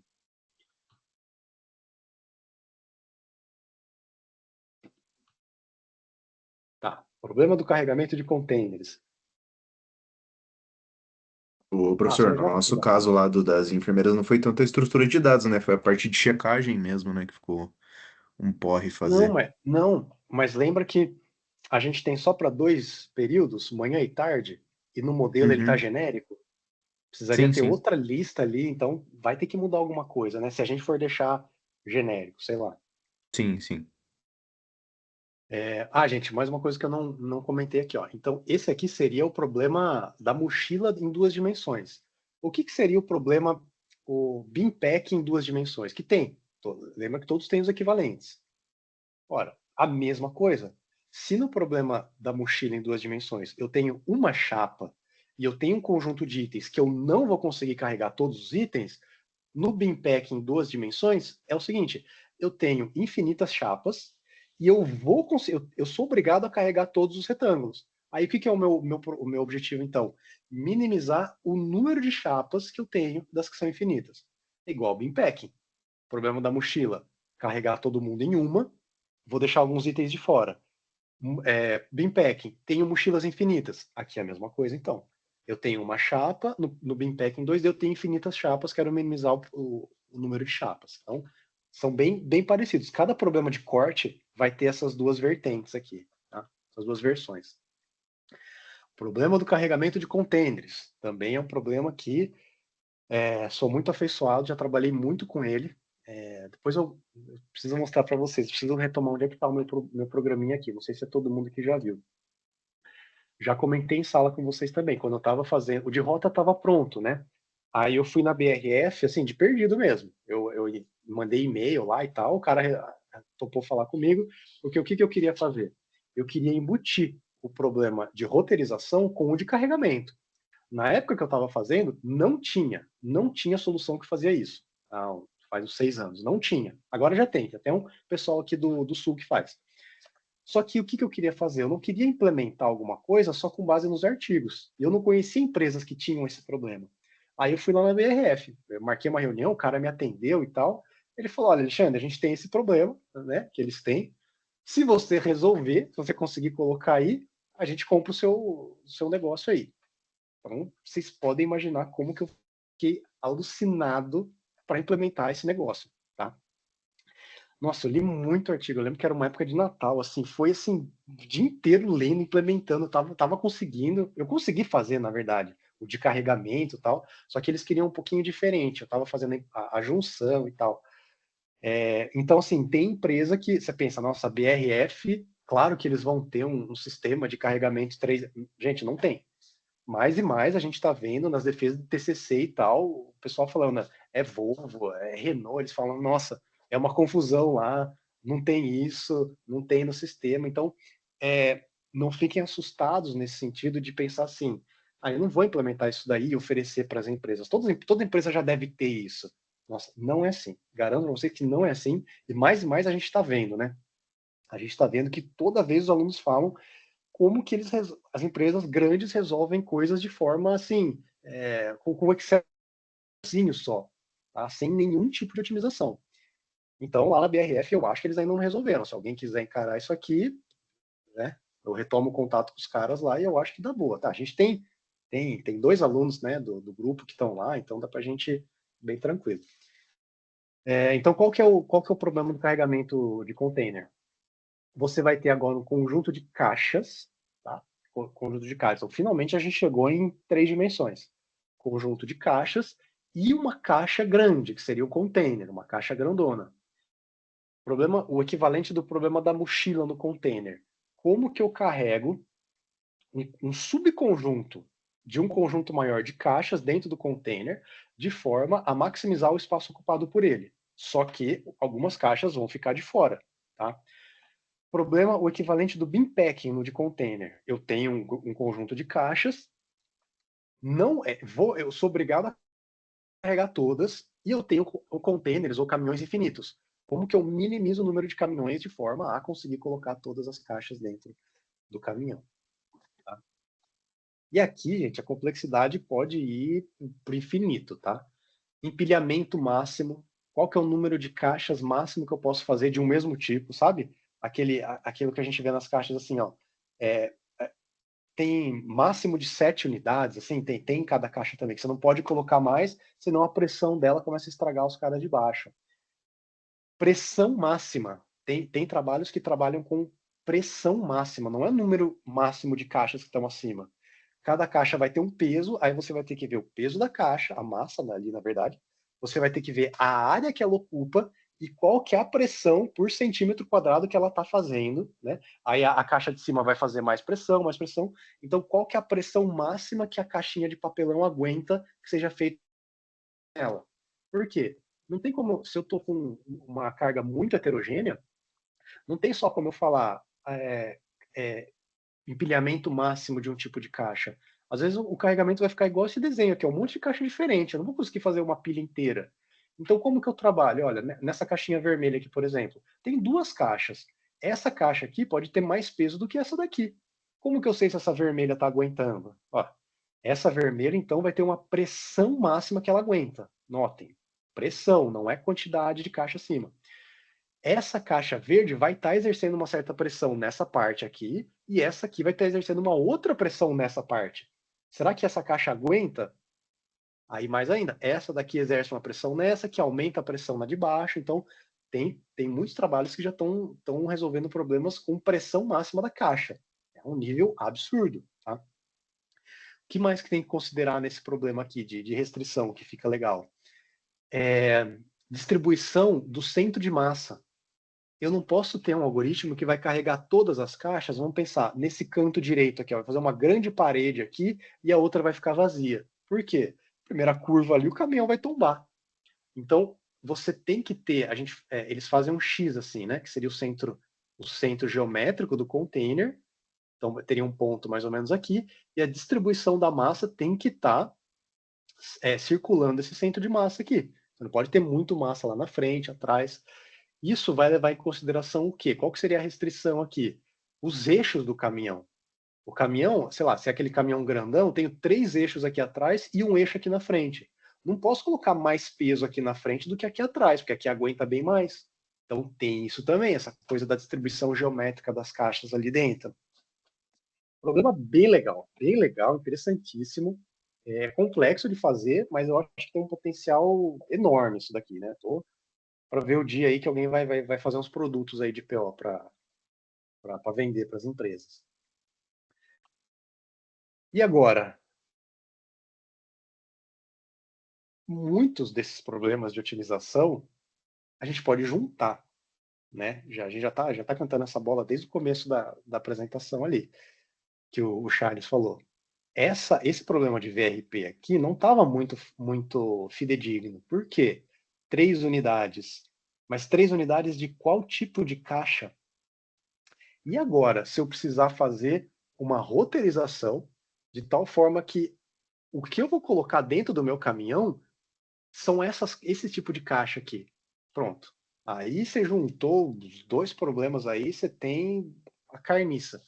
Como que você vai resolver esse negócio? Primeiro você tem que ter tem que ter roteirizador, aí você tem que ter o agrupador de clientes, aí você tem que ter um software, uma parte que vai fazer o carregamento. Mais complexidade aqui, né? Quando eu estou fazendo essas entregas, ó, notem, eu vou sair do depósito, eu vou para o cliente 1, depois eu vou para o cliente 2. Imagina que a portinha do caminhão é essa daqui, ó, essa que tem essas duas caixinhas verdes aqui. Se eu fizer um carregamento que eu coloco as caixas do cliente 2 antes do cliente 1, o que vai acontecer? Ou seja, o carregamento não está interligado com as paradas aqui. Você vai chegar no cliente 1, o motorista vai ter que descer, vai ter que tirar todas essas caixas daqui, deixar em algum lugar lá fora, pegar as caixas do cliente 1, tirar e voltar essas caixas aqui. E era exatamente isso que o cara lá da BRF falou para mim que acontecia. Quando eles conseguiam carregar tudo em um caminhão, às vezes eles não conseguiam e deixavam para outro dia, tá? Porque não tinha esse simulador. Aí o cara tem que, então, você tem que levar em consideração isso na hora de fazer o seu carregamento. Então, olha como eles estão imbricados, assim, os dois problemas. A rota influencia a carga. E a ordem que está a carga aqui pode ser que influencie a ordem que você vai visitar os clientes. Né? É um negócio bem alinhado ali. Fica bem difícil de resolver esse problema. Mas, totalmente resolvível. Tá? A gente pode, inclusive com o que a gente vai ver na nossa disciplina, tranquilamente os métodos que a gente vai ver, você consegue resolver isso. Qual que é o porém, né? Talvez você não consiga fazer uma solução que seja a melhor do mundo, mas alguma solução eu garanto que vocês vão conseguir para todos os problemas de otimização. Isso eu garanto para vocês. Alguma solução a gente consegue. Tá? Você não vai deixar o cliente sem entregar nada. Bom, esses problemas, óbvio, ficam muito mais difíceis de resolver. Só que daí eles ficam mais atraentes, né? Tanto do ponto de vista de pesquisa quanto do ponto de vista de mercado. Quem que vai conseguir fazer um negócio desse para oferecer? Né? É aqui que eu faço de novo o meu merchan aqui da otimização, né? Você vai ter alguma coisa assim, olha, dura que eu estou gravando a aula, né? Você vai ter um produto assim que você vai conseguir fazer um negócio nessa complexidade com o que você vê nas aulas de, sei lá, da ergonomia. Eu sempre dou esse exemplo de ergonomia porque eu odeio essa disciplina, tá? Ou naquelas disciplinas mais simplesinhas que fala só o beabá, que você tem que decorar lá os 5S, não sei o que, não sei o que. Não consegue. Não tem esse nível de complexidade para fazer uma coisa grande assim. Então, aproveitem, que a gente tem 5 disciplinas de otimização no nosso curso. Não, 5 se fosse com a do Volmir. Temos 4, por enquanto. Rumo à quinta. Tá? Eu não conheço outro curso de engenharia que tem tanta coisa de otimização assim. Bom, já falamos bastante aqui, mas restrições envolvidas nesse problema aqui. Ora, todas aquelas restrições que estão no VRP, todas as restrições que tem no problema de carregamento, mais aquelas outras que a gente poderia colocar no problema de carregamento. Mas nota o seguinte, se você conseguir fazer um algoritmo que resolve isso daqui, olha, dificilmente vai ter uma empresa que você não vai conseguir aplicar isso aqui, né? Se você tem esse algoritmo, você pode atualizar os dados para ele ser simplificado e cair. Você pode atualizar isso aqui para virar um caixeiro viajante. Mas assim, mais do que isso, não sei, só se for pallet aqui dentro. Pallet e caixa dentro de pallet, mas também vai entrar na mesma lógica. Então aí você tem um produto que vai servir a tudo e a todos, tá? A meu ver, pelo menos. Bom,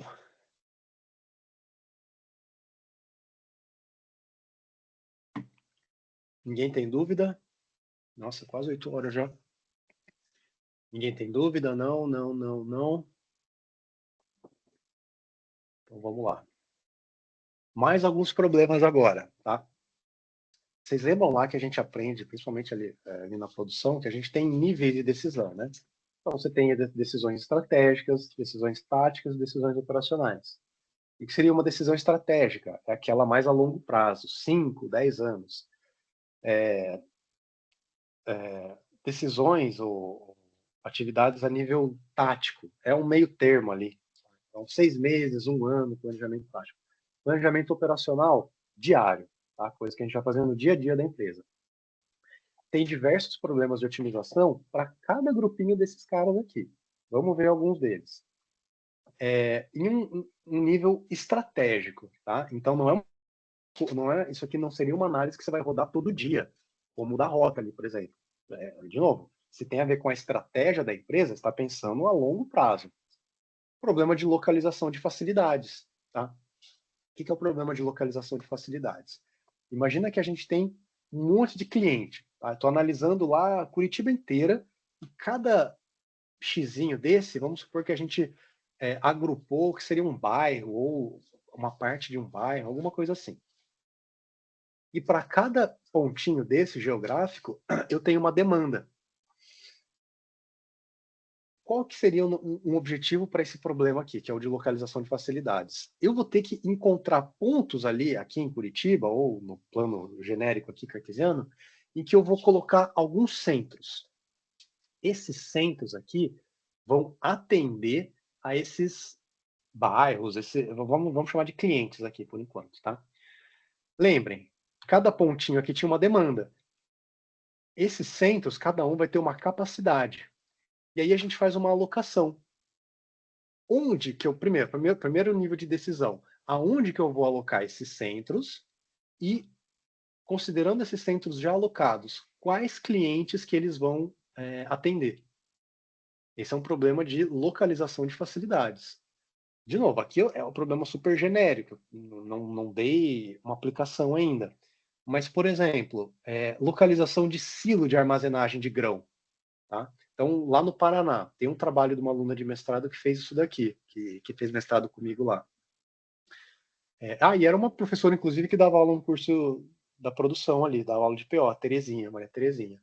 Ela fez bastante esse tipo de problema. Então, ela viu no Paraná inteiro onde tinham as plantações, né, onde tinham as plantações, acho que era de milho, de algum grão lá, onde tinham as plantações, e eles precisavam, o governo precisava identificar aonde eram os lugares mais vantajosos para eles instalarem silos para pegar essas produções de milho do pessoal da região e colocar ali nesses silos, para depois o caminhão vir e coletar.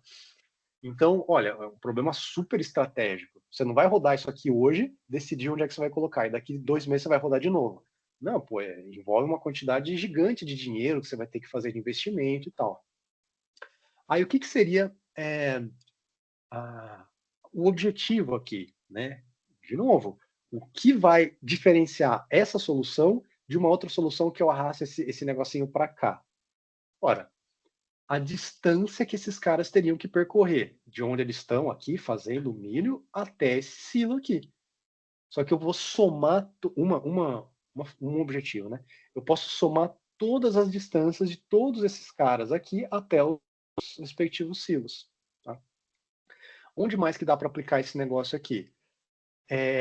Eu penso muito nisso, eu tenho que pensar um pouco mais. Eu sempre tive a ideia que dá para aplicar isso para, tipo assim, essas vans que ficam móveis, aí seria uma forma da gente aplicar esse algoritmo várias vezes. Por exemplo, quando eu estava tendo a vacinação do Covid, tá? Imagina que a gente conseguisse, como eu falei, fazer um recorte lá de Curitiba e a gente conseguisse ver o número de pessoas que não foram vacinadas em cada parte de cada bairro, assim, a gente faz alguma simplificação para gerar esses vários xizinhos aqui. E você tem 3 estações móveis lá da Covid para fazer a vacinação.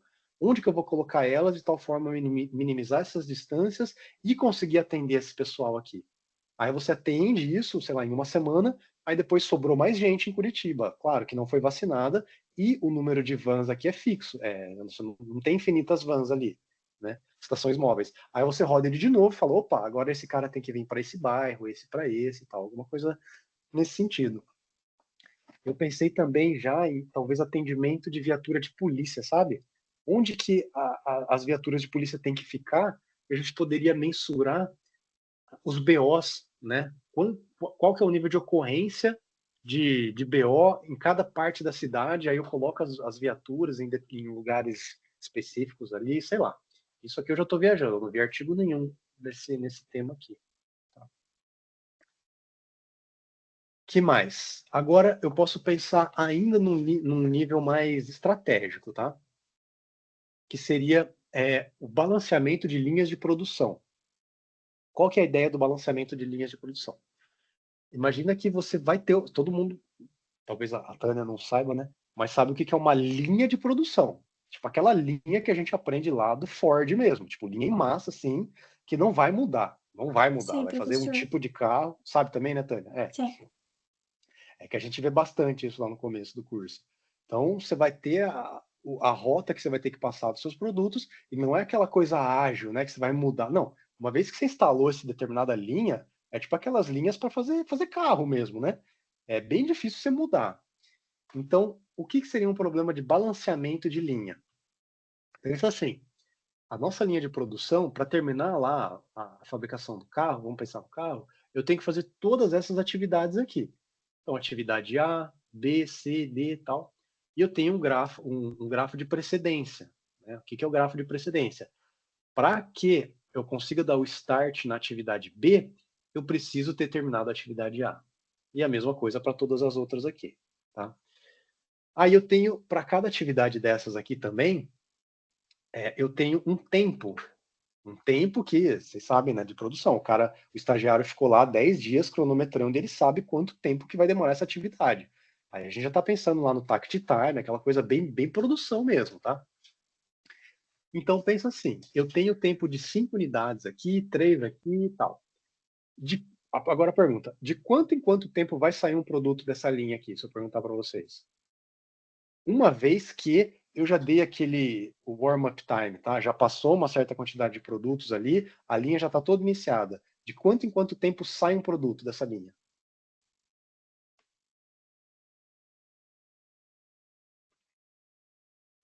Produção. Eu diria que minutos. Quantos? Poucos minutos, tipo, sei lá, 3 minutos, 5 minutos.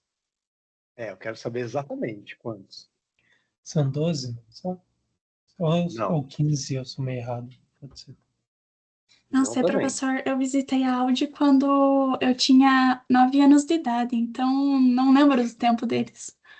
Não, você está liberada, Tânia. Você está liberada porque você vê as coisas mais complexas lá do cálculo. Agora o pessoal da produção teria que falar aqui para mim. Qual que seria o tempo de ciclo disso aqui? É 15? Não. Tá, então. Ó, note que já passou o tempo de aquecimento lá, o warm-up time. Quem que passa esse negócio aqui para vocês? Que é o... Adivinha, professor, adivinha. Tá. Tô gravando aqui, não quero me comprometer nada. Vai. Ó, se eu falar para vocês que é 5 minutos, a cada 5 minutos vai sair um produto, o que vocês acham? Olha, professor, se for 5 minutos, eu acertei meu chute, viu? Você acertou que era pouco, 3 ou 5. É Por por que conta que seria da assim? restrição gargalo, né? Exatamente. Ó, o primeiro produto que vai passar. O primeiro produto vai demorar mais. Tá? Como eu falei, os primeiros que vão começar a sair vão demorar mais. Mas quando já tiver produto em todas as estações, de 5 em 5 minutos vai sair um produto. Por quê? É a atividade que mais demanda tempo aqui. Tá? Então, vamos acompanhar um produto aqui. Eu fiz esse cara aqui com o tempo de 2. Aí depois que eu fiz ele no tempo de 2, ele pode dar um start no B, no C e no D. Agora vamos analisar o que acontece aqui. Isso ao mesmo tempo, tá? Paralelamente. Esse cara está fazendo um funcionário está fazendo atividade C aqui. Esse cara do B, vocês concordam que ele vai terminar de fazer o B antes do C terminar, não vai? E quando esse cara terminar essa atividade aqui, ele pode passar para o 2, para o E aqui. Por quê? Ele não precisa do C, ele já vai passar para o E aqui. Aí esse 2 aqui também vai terminar. Quando esses dois terminarem, esse cara aqui também vai terminar. Então notem que esse cara já deu um fluxo para cá, mas esse elemento aqui travou a vida de todo mundo. E vai acontecer sempre isso, ele sempre vai ser um gargalo. Então, por exemplo, esse 2 aqui, pode ser que ele fique folgado aqui, sobrou um tempo desse 5 ou desse 5, e vamos supor, tem produto que tá para chegar no 3, só que o 5 tá travando, e esses dois aqui estão parados. Por quê? não tem produto aqui, não tem produto aqui. Mas uma vez, ó, pensa, esse 5 aqui terminou, aí esses dois vão terminar, saiu em 5. Aí depois de 5 minutos sai mais um daqui, o 5 é o que está travando. Então, nesse caso, você pode sempre olhar o tempo da maior atividade e esse vai ser o tempo de saída de cada produto da linha. É meio estranho de pensar, porque tem toda esse gráfico de precedência e tal, mas depois deem uma olhada com calma, vocês vão concordar comigo. Se a gente conseguisse colocar um simuladorzinho aqui, ia acontecer isso. Mas vamos voltar para o nosso programa de otimização, então. Eu falei que essas aqui são atividades que têm que ser desempenhadas na linha de produção, para o carro sair. Mas eu não falei que são operadores. Aí, olha, o balanceamento das linhas de produção. Qual que é a ideia desse problema? Quantos operadores eu preciso ter para fazer para operar essa linha aqui? Pergunto para vocês. E agora, se a gente tiver o menor número de operadores, é melhor, não é? O que vai implicar isso? Vamos lá. Vamos supor que eu vou... Então, a ideia aqui é agrupar atividades. Tá? Eu vou agrupar a atividade A com a atividade C. Se eu agrupar essas duas atividades, a ideia é que eu vou colocar um operador para fazer essas duas aqui. Vocês acham que isso seria vantagem ou não?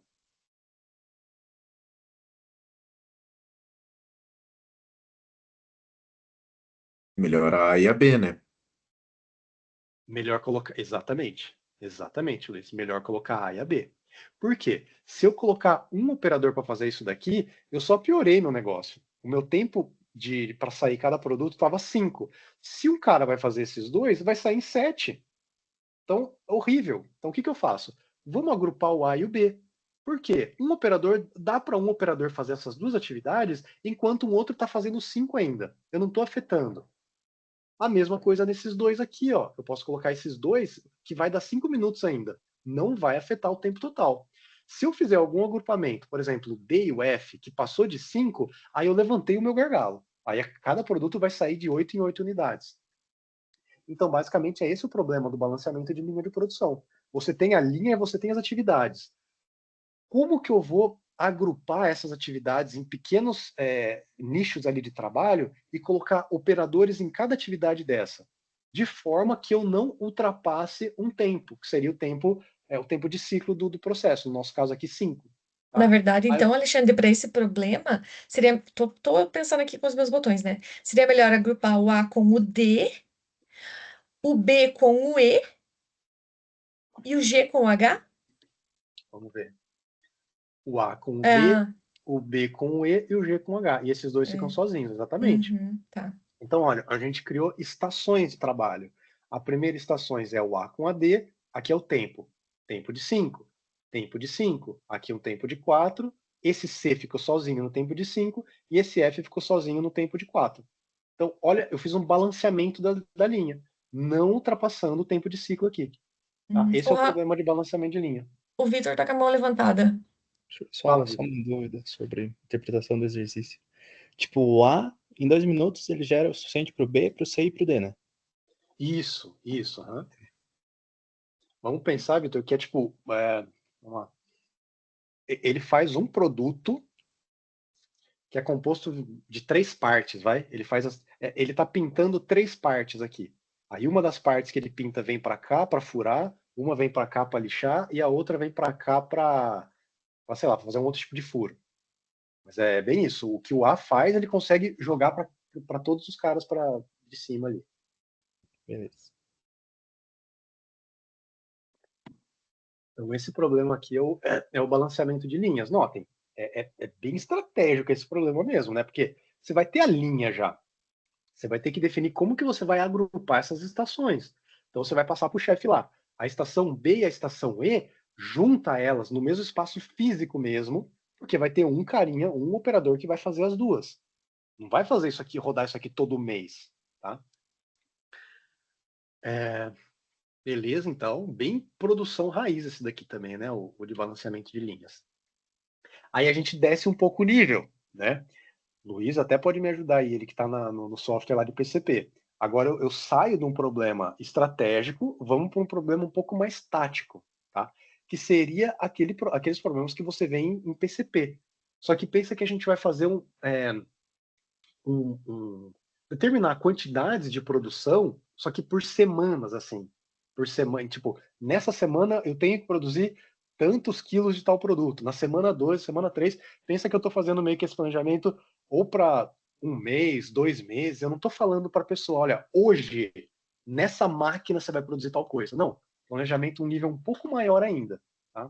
Então, a ideia do planejamento mais básico que tem, esse aqui é aquele bem simples, né, gente? Que a gente vê em programação linear, mas claro que o problema fica bem mais complicado. Imagina que eu tenho essas informações que veio lá do...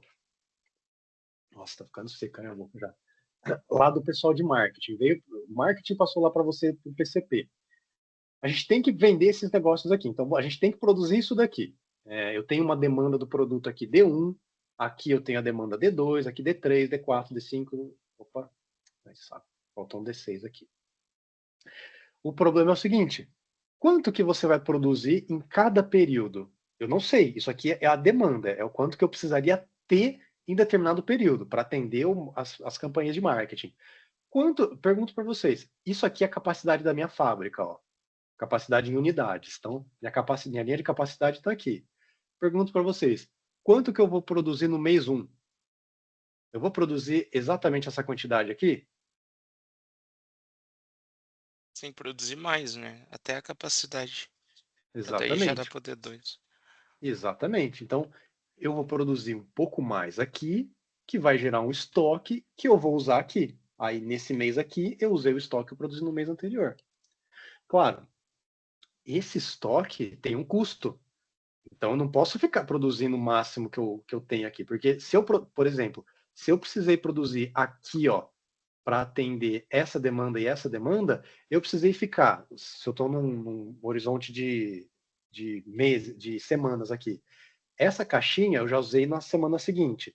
Essa daqui eu fiquei 2 semanas com ela em estoque. Isso aqui tem um custo, tá? Então, a ideia desse tipo de problema, de forma bem simplificada, né? O problema mais simples que tem é determinar quanto que você vai produzir em cada período, de tal forma a atender as demandas, não ultrapassar a capacidade e minimizar os custos de estoque, tá? Esse problema também tem muito mais variação que dá para a gente fazer. Aqui eu tenho um produto. Se eu tiver muitos produtos, se os produtos usarem uma determinada quantidade de matéria-prima, e as matérias-primas, eu uso a mesma matéria-prima em diversos tipos de produto. Eu tenho que levar isso em consideração também. Tempo de chegada das matérias-primas. Tá? Imagina que, além de ter capacidade, eu tenho quantidade de fécula que eu tenho lá no meu estoque. Vai acabar nesse mês aqui e só vai chegar de novo nesse. Então, o que você vai fazer? Tá? Tem os problemas que eles aceitam aquele backlog, que é tipo assim, eu não atendi a demanda aqui, mas eu consigo atender ela aqui, com uma penalização. A ideia é eu atraso a entrega do cliente, né? A ideia seria essa. Então, de novo, o que dá para a gente pensar aqui? Como que você representaria isso aqui no computador? Como que você verifica se a solução é factível ou não? E como que você mensura se uma solução é melhor do que a outra? Como que você valora uma solução? Aí a gente já viu, teria um custo de estoque, teria o custo de backlog, enfim. Então, quem quiser mexer com produção, nossa, tem muita coisa de otimização na produção, sabe? Você pega esse problema lá do livro do Arenales, aí ele vai complicando, ele vai colocando um tópico em cima de tópico que ele vai colocando camadas de complexidade nesse problema. Bem legal também. Aí a gente chega finalmente no scheduling, que seria a programação da produção. No nível lá de PCP, isso aqui eu estou no planejamento tático. Aí o que você faria? Ah, tá, eu decidi que eu vou produzir C unidades no mês 1. Aí você vai pegar essas C unidades, vai passar lá para o outro setor de produção. Vamos supor que isso aqui seria, a gente está planejando por semana, tá? Nessa semana eu tenho que produzir C unidades desse produto aqui. Aí o cara do PCP vai falar, legal, que dia e que horário que eu vou produzir cada uma dessas C unidades aqui? Que horas que ele vai entrar na máquina, que horas que ele vai sair da máquina? Notem que eu desci o nível agora. Agora eu estou no operacional. É o dia a dia, que é o chão de fábrica mesmo. Tá? Então, quando você faz o PCP, tem esses níveis. Você faz primeiro o macro planejamento com produtos agrupados, vai descendo, vai aumentando a granularidade da sua decisão, até que você chega nesse nível. Minutos e segundos que você vai colocar um produto na máquina e tirar. Tá? E aí a gente chega no schedule, então, sequenciamento da produção. Como que é o sequenciamento da produção? Agora eu estou olhando para máquinas já. Então, olha aqui, esse período que eu coloquei aqui não vai ter a mesma unidade desse daqui. Isso aqui é semanas, talvez meses. Aqui eu estou pensando em horas, minutos, tá? Eu tenho que produzir 3 produtos, o P1, o P2 e o P3. Eu já pergunto, que horas que eu vou começar a produzir o P1, que horas que eu vou terminar de produzir o P1, em qual máquina que eu vou colocar eles? Esse é o problema do sequenciamento. E óbvio que tem uma infinidade de complicações que podem seguir aqui. Só que vocês olhando para esse sequenciamento inicial que eu fiz aqui, isso aqui é o tempo que demora, né? Então, cada produto demora 2 unidades para ser fabricado. Será que esse sequenciamento tá bom? Ou daria para melhorar? Aqui são as máquinas, né? Eu tenho a máquina 1, máquina 2, máquina 3. Pensa que todas as máquinas podem processar todos os produtos, no cenário mais simples aqui, que é o Job Shop. Aí está fácil, né, gente? Pelo amor de Deus. Só colocar Alguém todos fala em aí. paralelo, né? Daí Boa. ficaria mais rápido. Isso aí, Charles. Mas olha o que você falou. Ficaria mais rápido. Você já deu a indicação do que é o nosso objetivo com esse problema.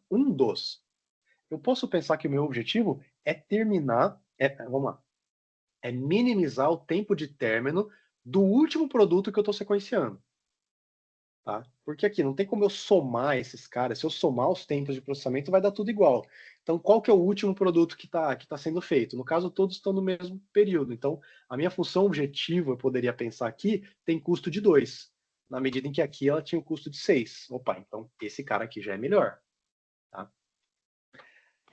Eu poderia pensar em taxa de ocupação das máquinas. Aqui eu tenho ociosidade de 2 máquinas.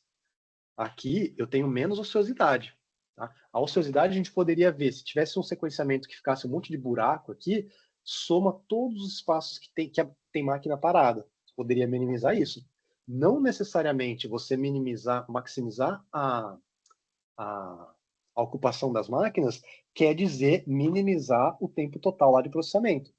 Então, para esses problemas de sequenciamento, tem muitos tipos de objetivos diferentes que a gente pode usar aqui. E, Alexandre, existe o objetivo de eu minimizar o número de máquinas? Porque daí a primeira solução seria ideal, né? Tem também. Tem também. Minimizar o número de máquinas utilizadas. Tem. Tá. Você pode minimizar o tempo a quantidade de máquinas, principalmente quando você tem um custo muito elevado para ligar a máquina, Sim, prof. sim. Geralmente forno é assim, sabe? Uhum. Aqueles fornos Verdade. industriais. Ligar geralmente você ou quer até usar mesmo o custo da máquina, né? Sim, sim. Mas é que forno industrial, geralmente você vai querer ligar um só e colocar as coisas que tem para colocar nele sequencialmente. Se você liga muitos fornos, você vai ter um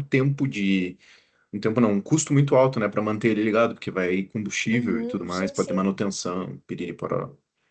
É verdade. Então, tá. Onde que pode complicar? Aqui eu não vou ficar me delongando tanto, porque tem muito exemplo mesmo. Mas um tipo de produto, tá? Que poderia ter uma carinha um pouquinho diferente desse tipo de sequenciamento aqui.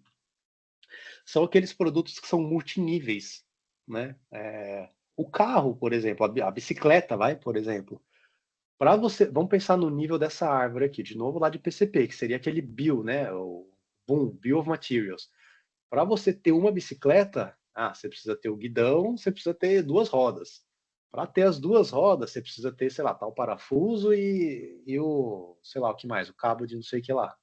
Então você tem uma certa hierarquia de produtos que você tem que ter antes de fazer o próximo produto. E aqui a gente pode pensar nisso como montagem desses produtos ou fabricação mesmo, ou uma mistura dos dois. Tá? Então, olha só. Como que poderia ficar um sequenciamento, ainda considerando que todas essas atividades /produtos podem ser feitos em todas as máquinas aqui? Para quem não sabe que existe essa estrutura de produto, pode olhar para esse sequenciamento e falar que está mal feito. Pega esse P0 aqui, empurra ele um pouco para trás e diminui 2 períodos aqui. Por que não dá para fazer isso? você sempre vai ter que fazer esse sequenciamento aqui olhando para a estrutura do produto. Então vamos lá. Para fazer o P0, eu tenho que ter o P1 e o P2 prontos. Então vai um pouco para trás. Opa, aqui eu tenho o P1 e o P2 prontos. Eu não poderia colocar esse P1 para frente aqui, para ficar bem embaixo do P0. Não pode, ele tem que estar antes. Então tem essa restrição da precedência. Para fazer esse P1 roxinho aqui, olha nesse canto da árvore aqui agora. Eu preciso ter um produto 3, eu preciso ter um produto 4. Então, para fazer o 1, eu preciso ter o 3, eu preciso ter o 4. Beleza, eles estão antes. E para fazer o 2, eu preciso ter o 4. Imagine a complicação de fazer isso daqui computacionalmente. Se eu perguntar para vocês se vocês conseguiriam só checar, lembra que eu falei que tem problemas que só para você verificar se a solução é factível é complexo? Tá.